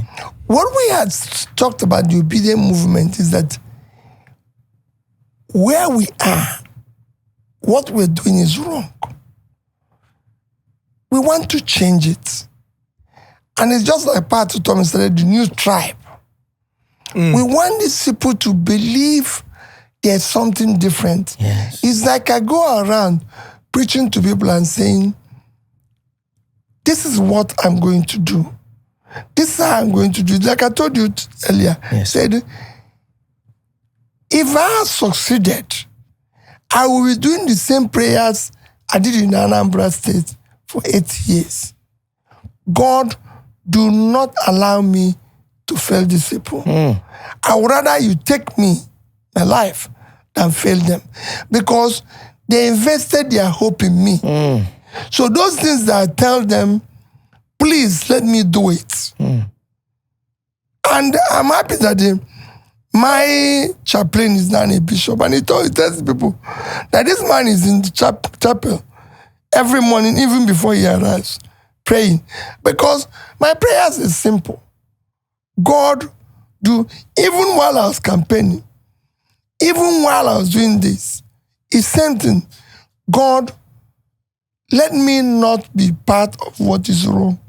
Same thing every day as a human being. I don't want to get up in the morning and they see where, sorry to use that extreme word, where they rape a woman. Yes. Or where they did something and this, and they find me there. No, I don't want to be part of it. You know? You introduce her as Gen Z. I see her as a daughter and I love her. So if anything I can do to help her, I will do it to help her, but not to exploit her. She has people of her age that can go out with, not me. I've passed that stage. I'm very sorry to say that, but that is me. But if it's help, be rest assured I will do it. But I will not help her to exploit her. To sleep with her. Because there's people who are her age and her time. We even have time for her. Where will I have time? The only remaining in my body now is hatred. There's no more love left in me. The little that is left is what I'm using to manage. Some will say, oh, you need younger girls so that you can. No. I won't have time to be answering, where are you? How are you? This. Because I need to read. I need to read books about Malaysia, about Indonesia. These are not what she wants to read. She wants to watch film. He has some new younger things. He wants to new music. I don't even know these musicians and everybody. And when people ask me that you don't watch film, I say, listen, I live in Onitsha. How can I be watching film again?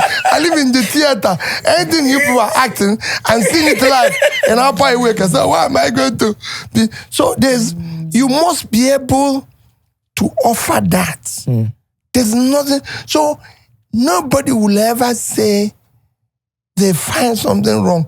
More travels with me. And I come into a place and somebody say, oh, we've paid for your hotel. And they say, no. I said, how much did you pay? Oh, the hotel is $500. And I said, what for? We're just going to sleep. We're not going there to carry anybody. We just sleep. And Nedu, nobody knows where I sleep. 2 days ago, somebody said, you're here. It's me telling you today that I don't have a house in Lagos. I said, I don't have. I live in a rented place. I said, you live in a rented place? Yes. Why? Why would I have a house everywhere? Hey. I mean, you I have a house in Onitsha, built by me. You spend time in Lagos? No, I just come and go. My wife lives here. In the rented house? Yes, he lives there, but we were, again, the way we operate, she's actually trying to build a house. Okay. Because what I do is that whatever I earn, based on my own style, we share. Her and children take their own, I take my own. Because like I said, we have parallel lifestyle. You don't want to take what maybe they will use to have their own life to go to my charity work. Do you understand? And we respect that. I want to ask you a question. Yeah. Because you spoke about your wife, so I quickly just remembered. Love this sweet. No, it's not one about love. When I noticed that women, or it's obvious, that during political campaigns, rallies, women are called upon to tie their hair sing these songs against this party. Women are at the forefront. In fact, people that are running for positions come with their wives. Sometimes their wives speak to the people, especially maybe those that have celebrity wives, even take advantage of the fact that their wives are celebrities and, put them in the forefront and they just speak. But when it comes to the actual representation, governance, give them a seat. Then women are looked as. What do you mean by give them a seat? Like, the actual the act of governance itself, the numbers of women in the house. I mean, it was during your time that a woman became the first governor and the only governor that we've ever had. Women don't have that opportunity. No, they have. Let me give you an example. Okay. I had more women working for me than men. But that was you.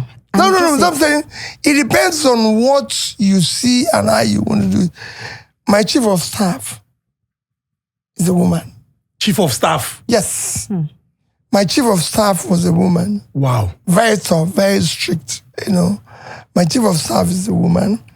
My commissioner for education is a woman. Commissioner for planning is a woman. Commissioner for finance is a woman. Commissioner for youth and sports is a woman. I can go on and on. Your deputy governor is a woman. I said I can go on and on, and everything. And I worked with them. But head of service is a woman, and I worked on with them. And coincidentally, they were actually my seniors. So it was my chief of staff. My chief of staff was actually very firm. Reason again is that women are less corrupt. Yeah, I can tell you that. Women are easily pleased. Globally and even here. I see people now talk about women doing this. It depends on who they are working with. They are not as corrupt as men, And because they have families, they are more determined to see things work. My chief of staff, anything I say, he takes a note of it. And he will remind me, you said this. We have to do it. You said this and everything. So I was very close. And we worked as a team. Because again, people think, oh, if you're a governor, you're president, you know everything. No. I said the big number one job is to listen and learn. Nobody knows everything except an idiot. You must listen and learn. Because people give you ideas. You want to say, okay, what do you have to say? Okay, you have to do this and all that. And we remain like a team today. People know that when I was governor, I move around I stay in front of the car. My chief of staff is that I was carrying 3 women at the back of my car. And it's my chief of staff. And when that car, we're arguing, or we say in bus, with all the commissioners, we're arguing and saying, oh, this will happen, oh, that will not happen. Inside boss. Yes, everybody is arguing, but we're learning, we're talking, because we're a team. And I tell them, if I give you an appointment and we'll come to 3 meetings and you don't contribute, then I'll remove you, because that means you have nothing to offer. I can't stay with people who don't have an idea. Monos. I can't. You must talk. Because you're a human being. Because you have your own idea. Unless you're telling me you don't have a brain. If you have one, you must. So I like people who stay. And it has nothing to do with age. Even now that we have obedient movement, I have people who are good, people who are insane, people who are troublesome, people who are quarrel with. Even now, they say, oh, no, I can't. If you see me and them, if you see us have meeting now, you see people who say, hey. So when people, for example, see Kenneth Okonkwo, say Kenneth Okonkwo or see Aisha do something, say it's only pure you can do. No, I can tell you, she's a very brilliant mind. Yes, there were some of them, young girls, etc. All of them, oh, pure, we can't allow you to do this. But do you know what made Clinton succeed? The critical minds like George Senepolis and Didi Myers, young people in their 30s, in their 20s. I want to listen to her because the idea she has, I can tell you I don't have. Because it's operating at a level I'm not operating. So what will make society for her? And I want to convince her why I'm taking that. So when I go to anywhere, I sit down. How did I change school in Anambra State? Listen to the senior prefects. I come into a school. The principal says to me, let me tell you one of the few things that happened to me. I went to a school I remember this time before I finish. I visited a school. They have as the exam hall, they have a roofing problem. Yeah. And I said, I'm going to fix it in January. Before they come back in January, they've given me the bill, about 8.something million naira. And I said it will be done. In January, because I do tour of communities, Asia, because I do tour of communities, I've not done that. And I went to Ihala. And there is question and answer. In Ihala local government, a young girl of JS1 raised her hand because she was tiny. I said, let's start with that. And he got up, took the microphone and said, Governor, why do you make promise you don't keep? Guess what happened? The whole place went dead. Her school principal, they all ran to stop her. So she gets jittery. So I said, don't tell me. She was correct. I didn't do what I said. I didn't do anything. I said to the teacher, I said to the Commissioner for Education, we must give this girl a check here before I leave here with apology. How we get the check, I don't want to know. I know you tell me, Memo, let's go to a bank, raise a check, and apologize to this girl in front of everybody. I will do that. And we got a check, and I apologized to her said, I apologize, sincerely apologize to you. It will never happen again. The same principal and teachers came, carried her head, and ran out of the hall. They couldn't tell me, because I asked them, how is the school? They said, everything is okay. Because what is happening here is that everybody you meet, His Excellency, you're doing very well. Since you came, the world has changed. Even when you know nothing has changed. You know? So that girl said to me, no, I cleared all the pension in Anambra State. Everything I'm telling you, you hear me say it every day. Yes. Because an 80-year-old Mrs. Sindibe came to church and said I should leave the church. I should stop praying. And I said, people want to hold her. I said I should leave the church. That God will never hear my prayers. That she's being owed her pension and gratuity. I said, Mama, can I come and see you this evening? She said, I shouldn't come to her house. I should go and pay it. I insisted. I went to her house in the evening. After seeing her, I swore anybody that owes pension and gratuity is committing a crime. You can't owe people when in their difficult life, when they have less opportunity. You cannot do that. You must pay them. So I cleared every pension and gratuity that was pending in Anambra State, 30-something billion naira, before I left. Said we cannot owe them. We were not owing. Go and ask anybody. The day I left office, I was not owing any gratuity or pension, any salary, any contractor who have delivered his goods or performed, never. And I left there in 3 banks, 12 billion naira, $50 million. And Anambra has never paid me 1 naira or bought me a bottle of water since I left. Because I do not believe that somebody who worked for 80 years should be paid a pension when you haven't paid people who have worked for 30 years. But there's this thing that the government does that past governors, there's this monthly pension. Okay, pension. But okay, apart from that one, the next question I wanted to ask, Kenneth Okonkwo say you are too soft. He came out and said, in fact, I'm not even doing a Labour Party again, and said you're too soft. Is it because, like you said, you don't want to offend anybody? You just follow peace with all men? Well, Kenneth is my brother, as you know. Your respected younger brother. My younger brother, and we are quite close and everything. And stood by me. And I had always, and I believe he will stand by me in the future. Beautiful. And everything. You cannot be part of the process you want to change. The process of yesterday, the rascalities of yesterday cannot apply today. You cannot want to bring civility and order and be part of it. No. Because that's what you want to change. Yes. It's like, okay, let's break somebody's head. In my 8 years of being governor, go and ask police, army, anybody. I've never ordered that one person ever be arrested. I've never in Nigeria, as a governor. In fact, let me tell you one story. As a governor, my police people slapped a man. I stopped the car. It's on record.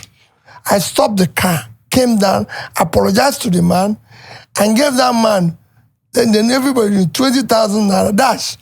The man himself will have seen me. If he sees me today, said, I should ask people to slap him. But there was this video that I saw. This former minister of the FCT said you locked him up. No, I wasn't. Video. I'm let me tell you. Said that you locked him up. I'm not even in. Where will I have the power to do that? I wasn't in PDP. The truth is that what happened to him actually happened to me. There was an election. Yes. I was not even allowed to leave my own lodge. Yes. Oh. And he was not allowed to leave his hotel. So who made the order? But of course, I'm not federal government. Federal government controls DSS and everything. Who say nobody should come out? They want a free and fair election. Yes, during elections.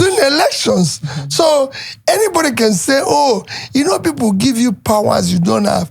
Like people will come and say, oh, there's so many, oh, he raised $100 million from abroad. I wish I got $2 million from abroad. So people say all sorts of things. Oh, he's worth too much money. We talk about things that are not right. All I can tell is that I have never known, no matter the provocation, within my house and outside my house, other than somebody be beaten. Never. And it will never happen. You have a good relationship. Whoever wants to do that, yes, it doesn't bother me because I don't believe in it. Human beings should be treated like a human being. Yes, he has right to say, I don't like you. You offended me. Like I said, if everybody likes me, there's a danger. Some people must hate me for the fact that I'm a human being. And I have to tolerate and understand them. So that somebody said, I don't like you, should not be source of quarrel. It's for me to either convince the person to like me or love me, or that's it. This question, please, I've jumped it more than once. You have a good relationship, Paul Kagame, and you just had a stuff with him like 2 weeks ago. No, I didn't have a good relationship with him. Okay. I just met him. I went to Rwanda for a different thing. Okay. He was not invited by him. Okay. But somehow, somebody said he would like to, that I want you. He said, I want you to meet him. Okay. Okay. He's somebody that you have a relationship by the way you think. And we met. And it was a very good meeting. Excellent meeting. I know people have different views about him. But as far as I'm concerned, I tell people the critical thing I want to see in our governance is that the poor people are cared for. My purpose and my dream in governance is that how do we start pulling people out of poverty? How do poor people start saying, we know where the next meal will come from? Yeah. And that we all have our shortcomings and everything. So that's a nice man with good purpose. And that's where I say it. So you mentioned the political class and said, I don't know, maybe I should paraphrase, but like maybe a majority of those that constitute that class don't like you. Elites. No, the elites. The elites, yes, the elites. Now, you have repeatedly said that you are not desperate to become president, but you are desperate to see Nigeria work. Yes. One would expect that a public official should at least want Nigeria to work. And so you would support any action that would put Nigeria on that path to greatness. But it would appear like, I don't know if it is political interest or personal interest. And I'll mention two people. And not a fear. One of your respected elder brother, Professor Chukwuma Soludo, and another respected younger brother of yours, current minister of the FCT, Ezinne. These are people who have acknowledged publicly that great man, good man, but it would appear like the politics is not politicking. No, I don't think so. We all have different perspective, different thinking and everything about what politics is all about. You've never seen me and you will never see me talk ill or wrongly of people. I stay in my lane. I told you that my mother taught me how to stay in my lane. I discuss issues. I don't discuss people in politics because we have enough problem than to get involved in people. If you move around in Lagos, This is my first time of coming to this area of Lagos. I don't know where it is. It's me. He is around here. He was telling me. And he's my friend. He's the closest person to me. And he lives around here. I can tell you. And he tells me, I say, listen, because I don't move around. Once it's night, I go home and stay. Not there's anything. I read and write, stay in my house and all that and all that. And that's me. So, same thing is what I do with politics. So, anything I want to do or say, of what purpose, is not for me to be calling people name or saying people are this or this or this. What is the purpose of it? What are we going to achieve? How does it affect the life of the people?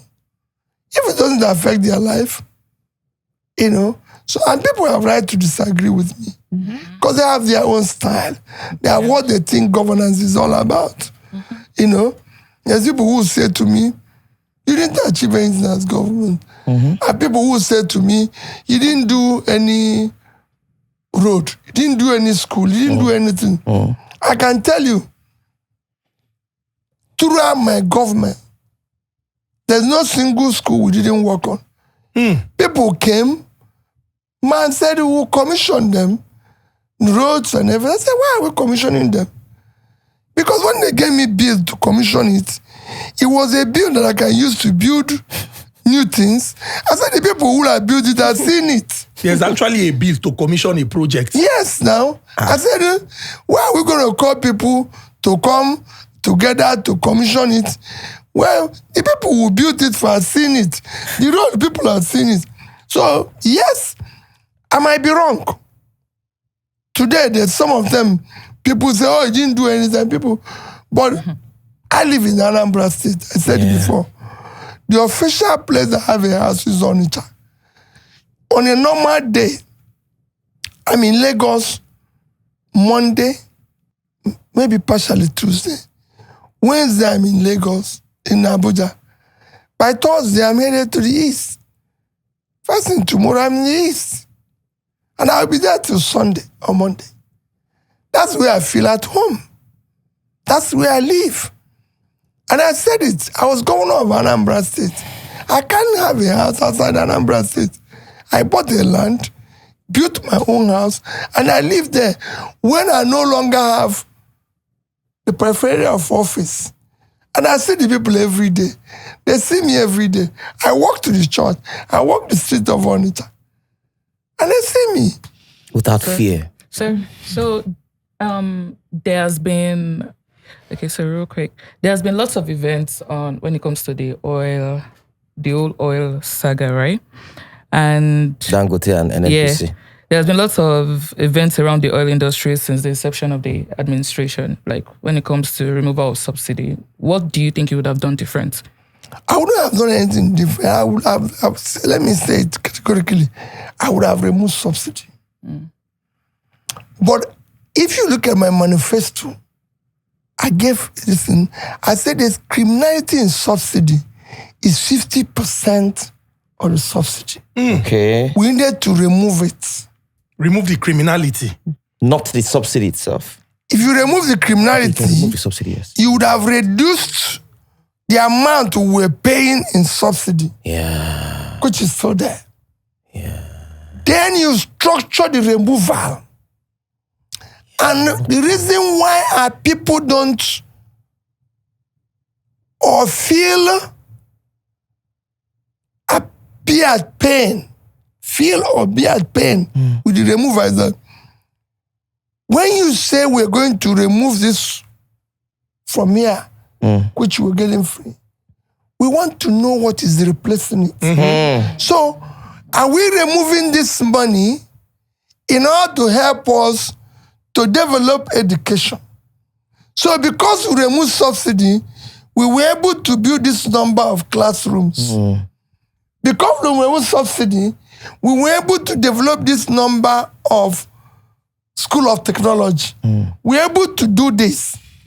What has happened in this country is that whatever we remove or whatever we do, people don't see it's in the pocket. The impact in our development. give you an example. When Malaysia sold the first telephone license and got the money, they used it to build several college university of technology. Our own was shared like motor parking, and everybody is it. So it is not removal of subsidy.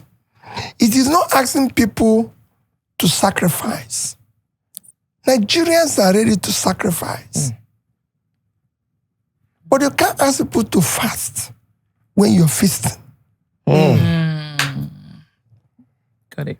If you must ask people to fast, you must fast yourself. So I cannot come here and say, oh, today is fasting day. Don't eat from morning till night, and all of you obeyed it, and then suddenly there, and whining and drinking champagne and everything. No. If you proclaim, like it's even in the Bible, a day of fast, you who proclaim it should be the first. Lead it. Yes. Okay, so we currently have a refinery running, like a private refinery running, right? That's commenced production. And the government-owned refinery in Port Harcourt has missed like 7th production. What do you think about that? Well, for me, government should not be involved with all those things. They shouldn't. Because they cannot manage it. You know, all these things we're hearing is because of the same system called Nigeria. And there's refineries all over the world. Now, remember what I tell you. Nigerians are ready to sacrifice everything if they see the process impact in their life. The health is not getting better. So it's not as if because they removed subsidy, I can have free medical care. Schools have improved. These have improved. Instead, cost of living have worsened. Education have collapsed. Health have collapsed. Just like borrowing. There's nothing wrong in borrowing. The world has made up for borrowing. Countries of reference in the world. The biggest economy in the world is America. Today, America owes 120% of their GDP. Chineke. So they own more than their... Using to run the country. That's it. So they own more than their GDP. But they are still the biggest economy. Because America has today a per capita of almost $55,000, $60,000. So there's nothing wrong in borrowing. Japan, second biggest economy is China. In terms of, purchasing power now, China has surpassed America, but because of population. But in terms of the second biggest economy is China. They own about 60% of their GDP. So everybody has debt. Japan, which again, Germany, Japan, India. Japan is supposed to be the third biggest economy today. They own 240% of their GDP. 240% of their GDP is in debt. But why is that debt not worrisome? They used it to develop Japan. It is Japan people that own the bonds. At the same time, they have savings. Japan have today the highest amount of US treasuries. So they have savings. It exists. You know, countries like Singapore. Singapore is a small country of reference. Everybody refers to Singapore as a power. Singapore today is owing about 20-something% of their GDP in debt. But Singapore has a law. All borrowed money must be used for investment. For example, Singapore today is building a port that might start functioning in 2050. Oh, wow. Because they found out, they're very poor. They're very small. They have a land and everything. They have one of the busiest ports. But in order to expand that port, they're now building a port under the sea. Wow. It's the first under the sea port. They're now going to go down the sea to build a new port and leave the sea in between, which is going to cost billions. So these are things people are doing. In our own, borrowing money. Nedu has said this podcast must borrow money to exist. And he goes to borrow money. You people are selling fat. This place is still falling apart. Where did you get the money you borrow? He's telling you story. This he says he's going on holidays. I would say it's the people that were before me. So we're trying to. Sir, I want to ask you. Or you start giving an excuse. Oh, everybody before me spoiled everything. We didn't hire you to remind us of our past. No, if it was good, we won't hire you.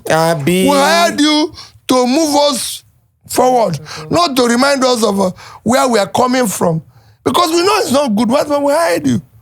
You came for the interview.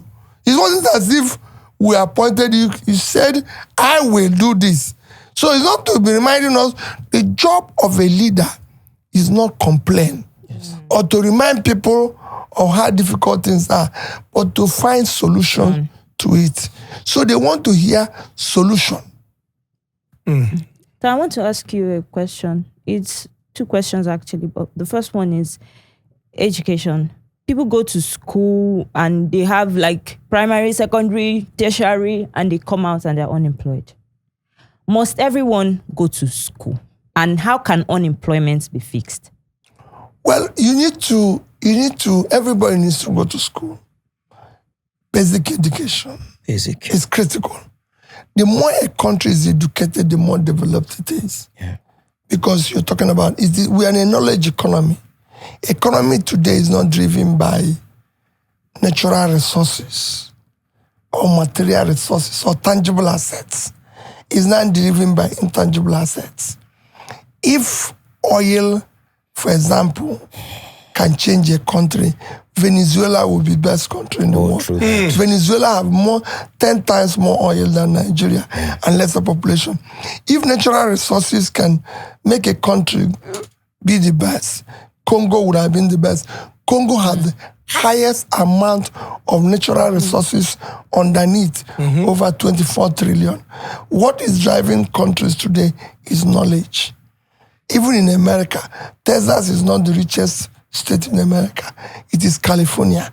California is not an oil state, but California today is a country of about 4 trillion economy, 10 times Nigerian GDP. And it is driven by agriculture, knowledge, and thereabout. But how can we fix unemployment? As I'm telling you, by productivity. Simple. The more a country, for you to fix unemployment, the country has to be productive. Nigeria is not productive. True. If I go from here now to my house, the only signboard you see is signboard of churches. You go to the east, it's burials. That's not the country. If you go to any other country, you see products.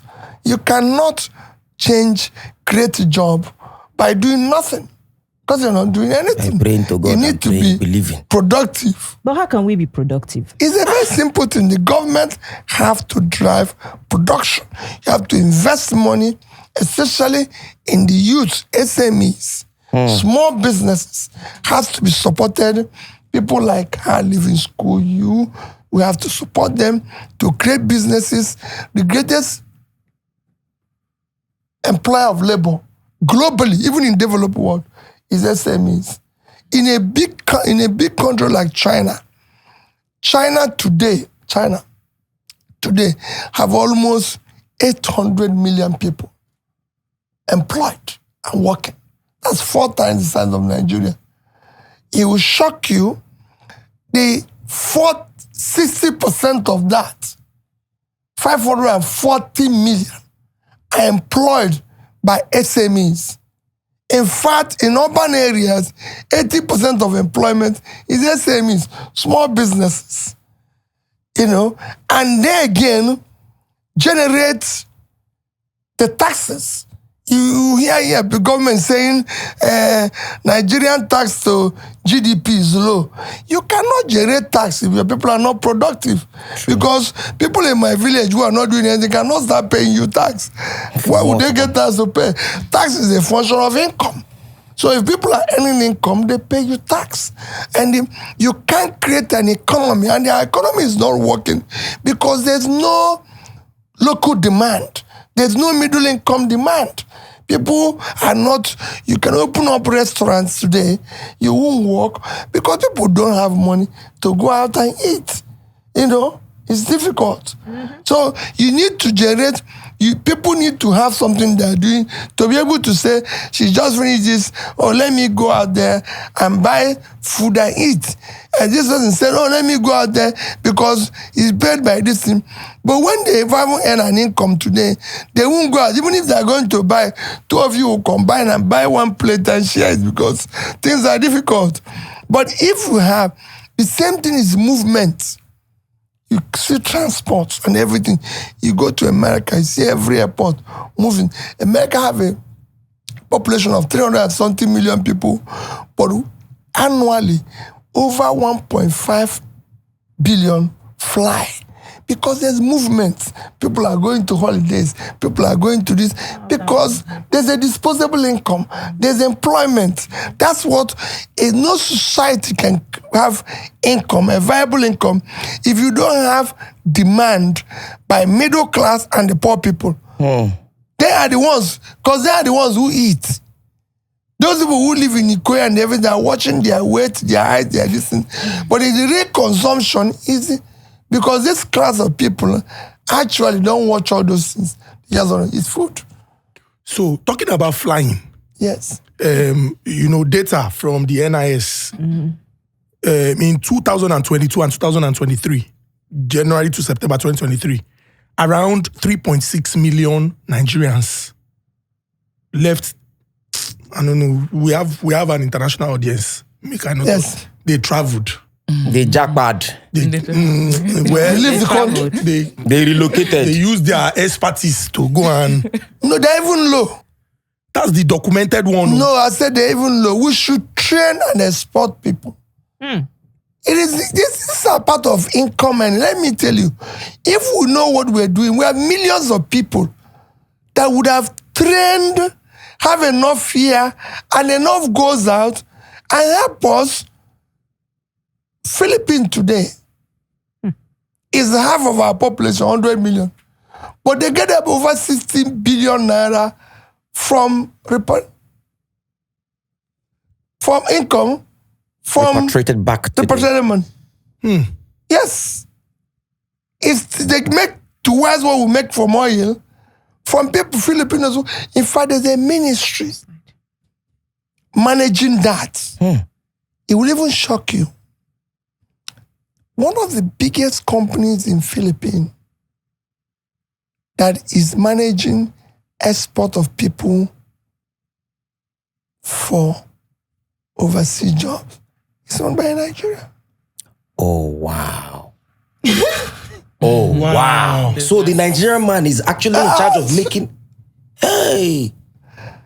I don't know what I will have to show this, but... it's okay. But I'm telling you. Yes. It's like you go to Rwanda. Rwanda has the best conference stadium facility put together. Yes, where they did Commonwealth last year. Fantastic place. Fantastic stadium. Fantastic facility. They're actually expanding it now into a hotel center, this, by a Nigerian. He called it, the new expansion is doing, he called it Zaria Court. And I said, well, he said, I was born in Zaria. I can't. But you cannot be in a system that doesn't want, corrupt system should not be allowed. It doesn't help entrepreneurship. It kills entrepreneurship. It kills thinking. When people steal money and do what is wrong, or when people get alert without production. There's not such alert. Such alerts should be arrested. Talking about killing corruption, since the act establishing the EFCC and the pioneer chairman, a lot of Nigerians have said, and former President Buhari said, if we don't kill corruption, corruption will kill us. Many people have spoken about killing corruption and, ridding the society of corruption. But it would appear like this corruption now, the thing, is about to manifest. Yes. It's not manifesting. Is it that it is difficult for us to rid our society of corruption, or the system, the institution itself? It's very easy to manage. To manage corruption. People say, no, it's not a difficult thing. How? Quote me anywhere. If you, the leader, is not stealing, your wife is not, your children are not, you reduce it by 60%, quote me anywhere. If the leader is not, you're not stealing. If you are not involved, your wife, remember what I said, wife is not involved. Your children and those around you are not involved, you reduce it by 60%. I've been a governor, I've saved money. There was no law in Anambra State or in Nigeria that compels anybody to save. But I've said before that the day I handed over as Governor of Anambra State, it was publicly advertised. I brought the 3 bank MDs, Ike Mokwede of Access Bank. He was there, still chairman of Access Bank now, but he was MD then. I said, I have in your bank $50 million and 12 billion. I said, yes. Electricity of Diamond Bank is there. He's written it. I have in your bank $12 billion naira and $50 million. Nando Koko from Fidelity Bank, I have in your bank 12 billion naira, $50 million. Nobody asked me to save money in dollars. Nobody asked me to do anything. I decided I'm going to have 25 billion of Anambra State money invested. Investment. That dollar was 150 naira. So that $150 million was 25 billion naira. Then, that's what I used to buy it and put it in dollars and call it Future Generation Fund. Then put 36 billion naira and invest. So I divided it into 3. Equivalent of what I left them was $500 million naira. And I called it Future Generation money. I could have taken it. Nobody told me to stop it. I have no piece of land given to me directly or indirectly in Anambra State. As a governor, where I built my house, I bought the land. I'm not saying I'm a saint, but I can tell you categorically, and I've said it, if you see where Anambra State money was misappropriated or taken, come and hold me responsible. Right. Because I wasn't voted to steal your money. We can stop it. But you have to be the vanguard of stopping it. A leader is not a money-making thing. You're not competing with Dangote. Dangote is a businessman. You should face what you elected. The American leaders are not. American president today, can Google it, is worth only about $12 million. The person Harris that wants to be this is worth $6 million. It's same America that people are worth $200 billion. You must choose your lane. If you want to be in government, you be in government and serve the people. If you want to be a businessman, you go and trade and own all over Lagos. It doesn't bother anybody. But don't be here and be here. Serve the people. So I want to ask about NYSC. The aim, when NYSC was introduced in the country, the aim was to unify the several zones, the diverse zones in the country. Do you think the aim has been achieved? No, it is still there. Let me tell you, the Nigerian people from diverse entities are together. What is dividing them is politicians. And we do so because we've now, because we lack proper competence, qualification, capacity. So when you ask him, hey, which school did you go to? Where is your certificate? He said, I'm an Igbo man. What has it to do with what we asked him? They've now used tribe and religion to replace qualification. It shouldn't be. We're looking for competent people with capacity. It has nothing to do with, I can tell you, I lived in Lagos. I have businesses run with the Northerners and Yorubas and everything, and we've never quarreled. The only time we quarrel is in politics. Well, because it's a stealing entity. So who will steal more? Have you seen any tribe that buys bread cheaper? No. Is there any tribe that buys food cheaper? Is there any religion that buys bread cheaper? Like I told you before about gender. If you put any gender to buy things cheaper, people vote that gender. There's nothing wrong. There's no difference between me. I can become a female tomorrow if I can get things cheaper. Anybody can do that. Call you Neka or Chioma. Whatever it is, I can tell you, there's nothing in it. If you see, if they didn't tell you, say Bobrisky is a man, will you know? No, you won't know. So the same thing. Anybody can dress like you and go and take wig and put. It's not a sophisticated thing, but it is the benefit. The same thing with religion. If you say today there's a place Muslims buy bread cheaper, everybody will go there, take the bread and continue, go back to their church. Yeah, anything. So these are things politicians employed to remove their competence. To sustain their incompetence. We want to bring competence, people with capacity and compassion in governance.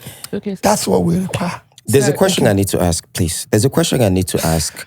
It seems like the people that make the highest number of the population are not, they are not even interested in the betterment of the country. They say they are interested. But you were able to help and bring about that push for people to be interested in these things. But most of the times on social media, it's like, na cruise 9 this sweet us pass. We want to say, okay, what is trending? No, this one, are we still on this topic? No. Are we like last week, something else was trending. Today now, it's between this one and this one. What would you say is the reason why most, I mean, I'm not saying that's largely, what's going on, but from what I'm seeing from my own point of view, it's like we're just a society on social media of people that just, I beg, give us cruise. Well, these are things that you must be able to change with proper education. Get the people to understand that it is them that will bring about this change. And that's what we are trying to bring in, to say, well, listen, and they've developed an insane complacency of I don't care. And they've suffered where they've become ingrained in it. And that's why, because they say, he's a turn, he's a Yoruba man. Ask the people in Ogun here, is there any place you will buy bread cheaper? So I can follow you this night and buy one. Goes for you. Huh? No. Ask them whether they have the same unemployment. Everybody they buy fuel the same way and everything. And that's what we're trying to change. That's what I'm preaching to people in the North and saying, it's not about me. It's about us. True. Okay, sorry. I actually wanted to ask a particular question, but it seemed you've answered it, but I'm still going to ask, in case you want to put more light into it.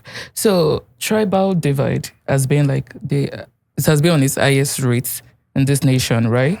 And it seems the politicians, they are using the opportunity. I've told you that tribal divide is the political tool of incompetent politicians and criminally minded people to continue to hijack or capture the state. Okay, so that's... And also, your frequent visits to the North, is it just based on your humanitarian service, or it has to do with political? I know you said he has always done that, but I want to know. I visit everywhere. Okay. I visit everywhere. But is visiting frequently, like no, the North more often? No, I visit everywhere. I'm everywhere. You know, people are using you now. To anybody now, Reno Mokri will come out on social media, shout his own. This one will shout at the. But what do you? Well, like you have answered. You say you follow peace with everybody because they pay. Because even social media pay people for monetization. Reno Mokri, both of you were in the same political party, and he used to sing your praises before he switched. Is there a personal beef there? Or? No. I don't think I have any personal beef with anybody. People can change depending on their circumstances. You know, and you have to be, the most important is to remain where you are. So many people are actually calling me name. So it's not, there's so many of them. There are people who, I don't know, even those who are competing, who are even contesting the same election, they've abandoned, the only role is to call me name and say this Peter Obi is fake. Peter Obi is this. But as unreal and as fake as I am, I've always told people, verify. Nobody have ever come out and say, this man who is saying this, look at his second family. Look at his child that he born outside. Lives in the UK, lives everywhere. Look at this. I've not seen any woman who have come and say, he beat me when we were boyfriend, girlfriend. I've not seen that as my wife come and said. So all those things I'm saying, people have not seen. I've passed through the banking industry where I said, as chairman of a bank in this country, at the time peak of it, the bank wrote to me, you're entitled to a Mercedes 500 and a Range Rover. I said, I don't want. I drive my picture from First Stack. I was the only chairman who did not live in the island until today. So nobody have said, no. This thing is saying is not true. But yes, people are saying, how do you? Because it's a country that does not understand that selecting people has to have a process. We don't have history. If it's a place where people have history, so you now see Nedu come and speak grammar, Queen's English. They say, he's an intelligent man. But we have not seen him manage anything anywhere. You know, we have seen somebody who have managed something, who have told us, true. Of all those contesting, I've started business from the scratch, created wealth. So I know the pain and suffering of the average small businesses. Other people might have worked in government, so I have an idea. I've been in the corporate world where I chaired companies. So I know what is happening in various companies. And I've been a governor. And I've said everybody can go. Like I said now, that they had a university, private university. I visited Madonna, at least as a governor, several times. Helped them to do the road. They're not the only people. Did it for every other school. You know, private universities. To show, even say to people, this is not a place to go and collect revenue because they're doing what we're going to do. Yeah. I told you what I did with nursing schools now. Up to today, I still give those nursing schools and those universities support. On my own, I go to beg people and still do it. So it's not something that you're saying and people can go and say, oh, this thing this man is saying, and I've been shouting and saying it for years. Nobody have come and said, this thing is a lie. Rather, every day you see one student, one small boy, like yesterday, come out and say, I have his phone number. Because he's there. And I can show you in my phone now before I leave here, phone numbers of all those secondary schools, senior prefects. And they're related with me. So it's not easy that you're talking about things you did not do this or that. No. Good. So we're taking it home. Yeah. But one more question. Yeah. The next election cycle, general election cycle, will be in 2027. You know, when we asked the Kenneth Okonkwo, your respected younger brother's question, you said he has always supported you and you are sure that he will still support you. Yes. In the future. Yeah, because he said that I should not contest, they need stronger people. But with time, like I said, it's like the same thing I said about human relationship. He will find out that it is not going to be something we do with bravado. We are going to kill this and everything. Just like I said, human relations, at times you think, I'm the man, there's a better woman outside. The woman thinks there's a better man outside.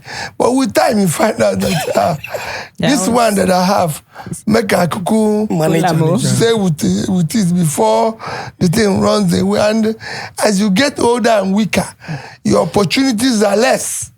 You know, because there's a time you're young, you're more marketable, you have more disposable income. As you get old, that expenses increases on this side. The woman finds out that, I'm sorry, he has less people who are now, when we're in university, a woman comes into first year, is flash. Second year, by third year is my sister. Nobody's there. So the younger ones are coming. That's how life is. Same thing in life. As you get older, they're younger people. So you cannot continue to be as pretty as you are. Cannot continue to be as this thing. So you find out there's so many stress that are worrying you and everything. You can no longer, it's not that, we are going to marry you, we are eating in a restaurant and everything. Once you come inside, see Porto, see everything. Now that your road don't change now.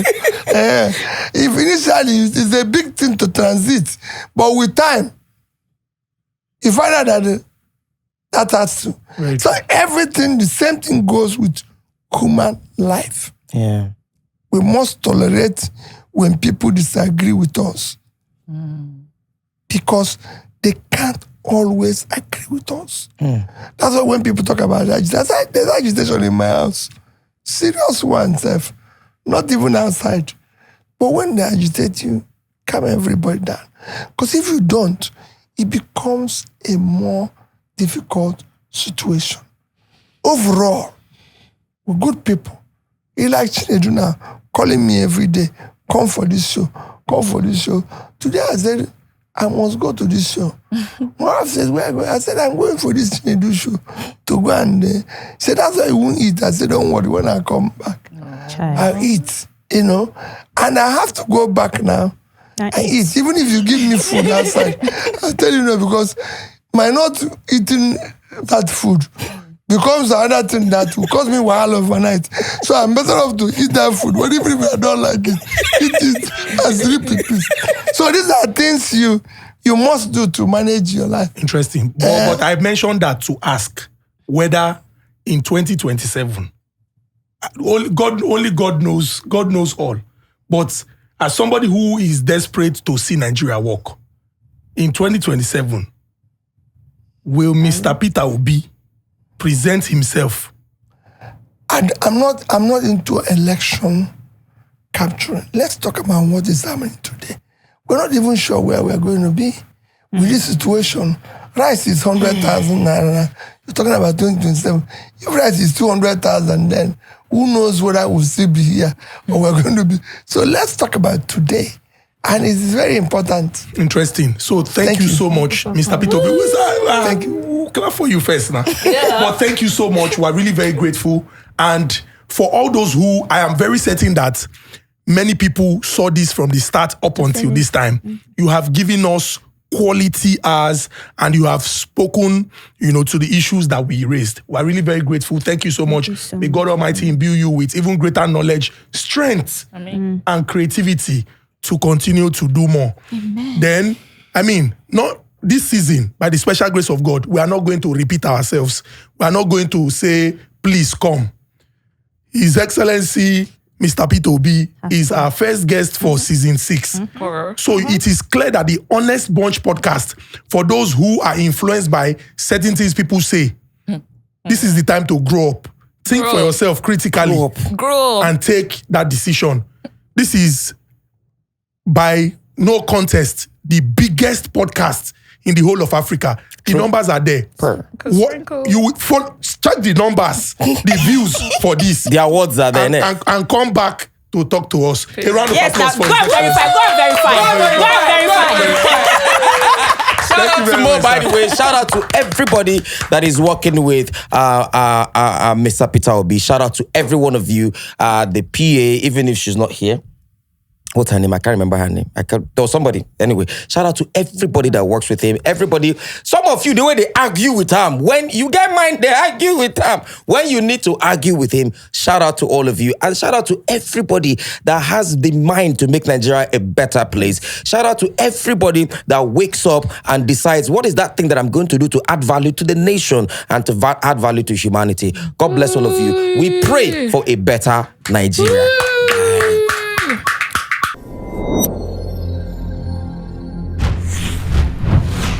The Honest Bunch podcast is brought to you by Reseda, Lemfi, Seymour Global, Declan Wines, and Workman.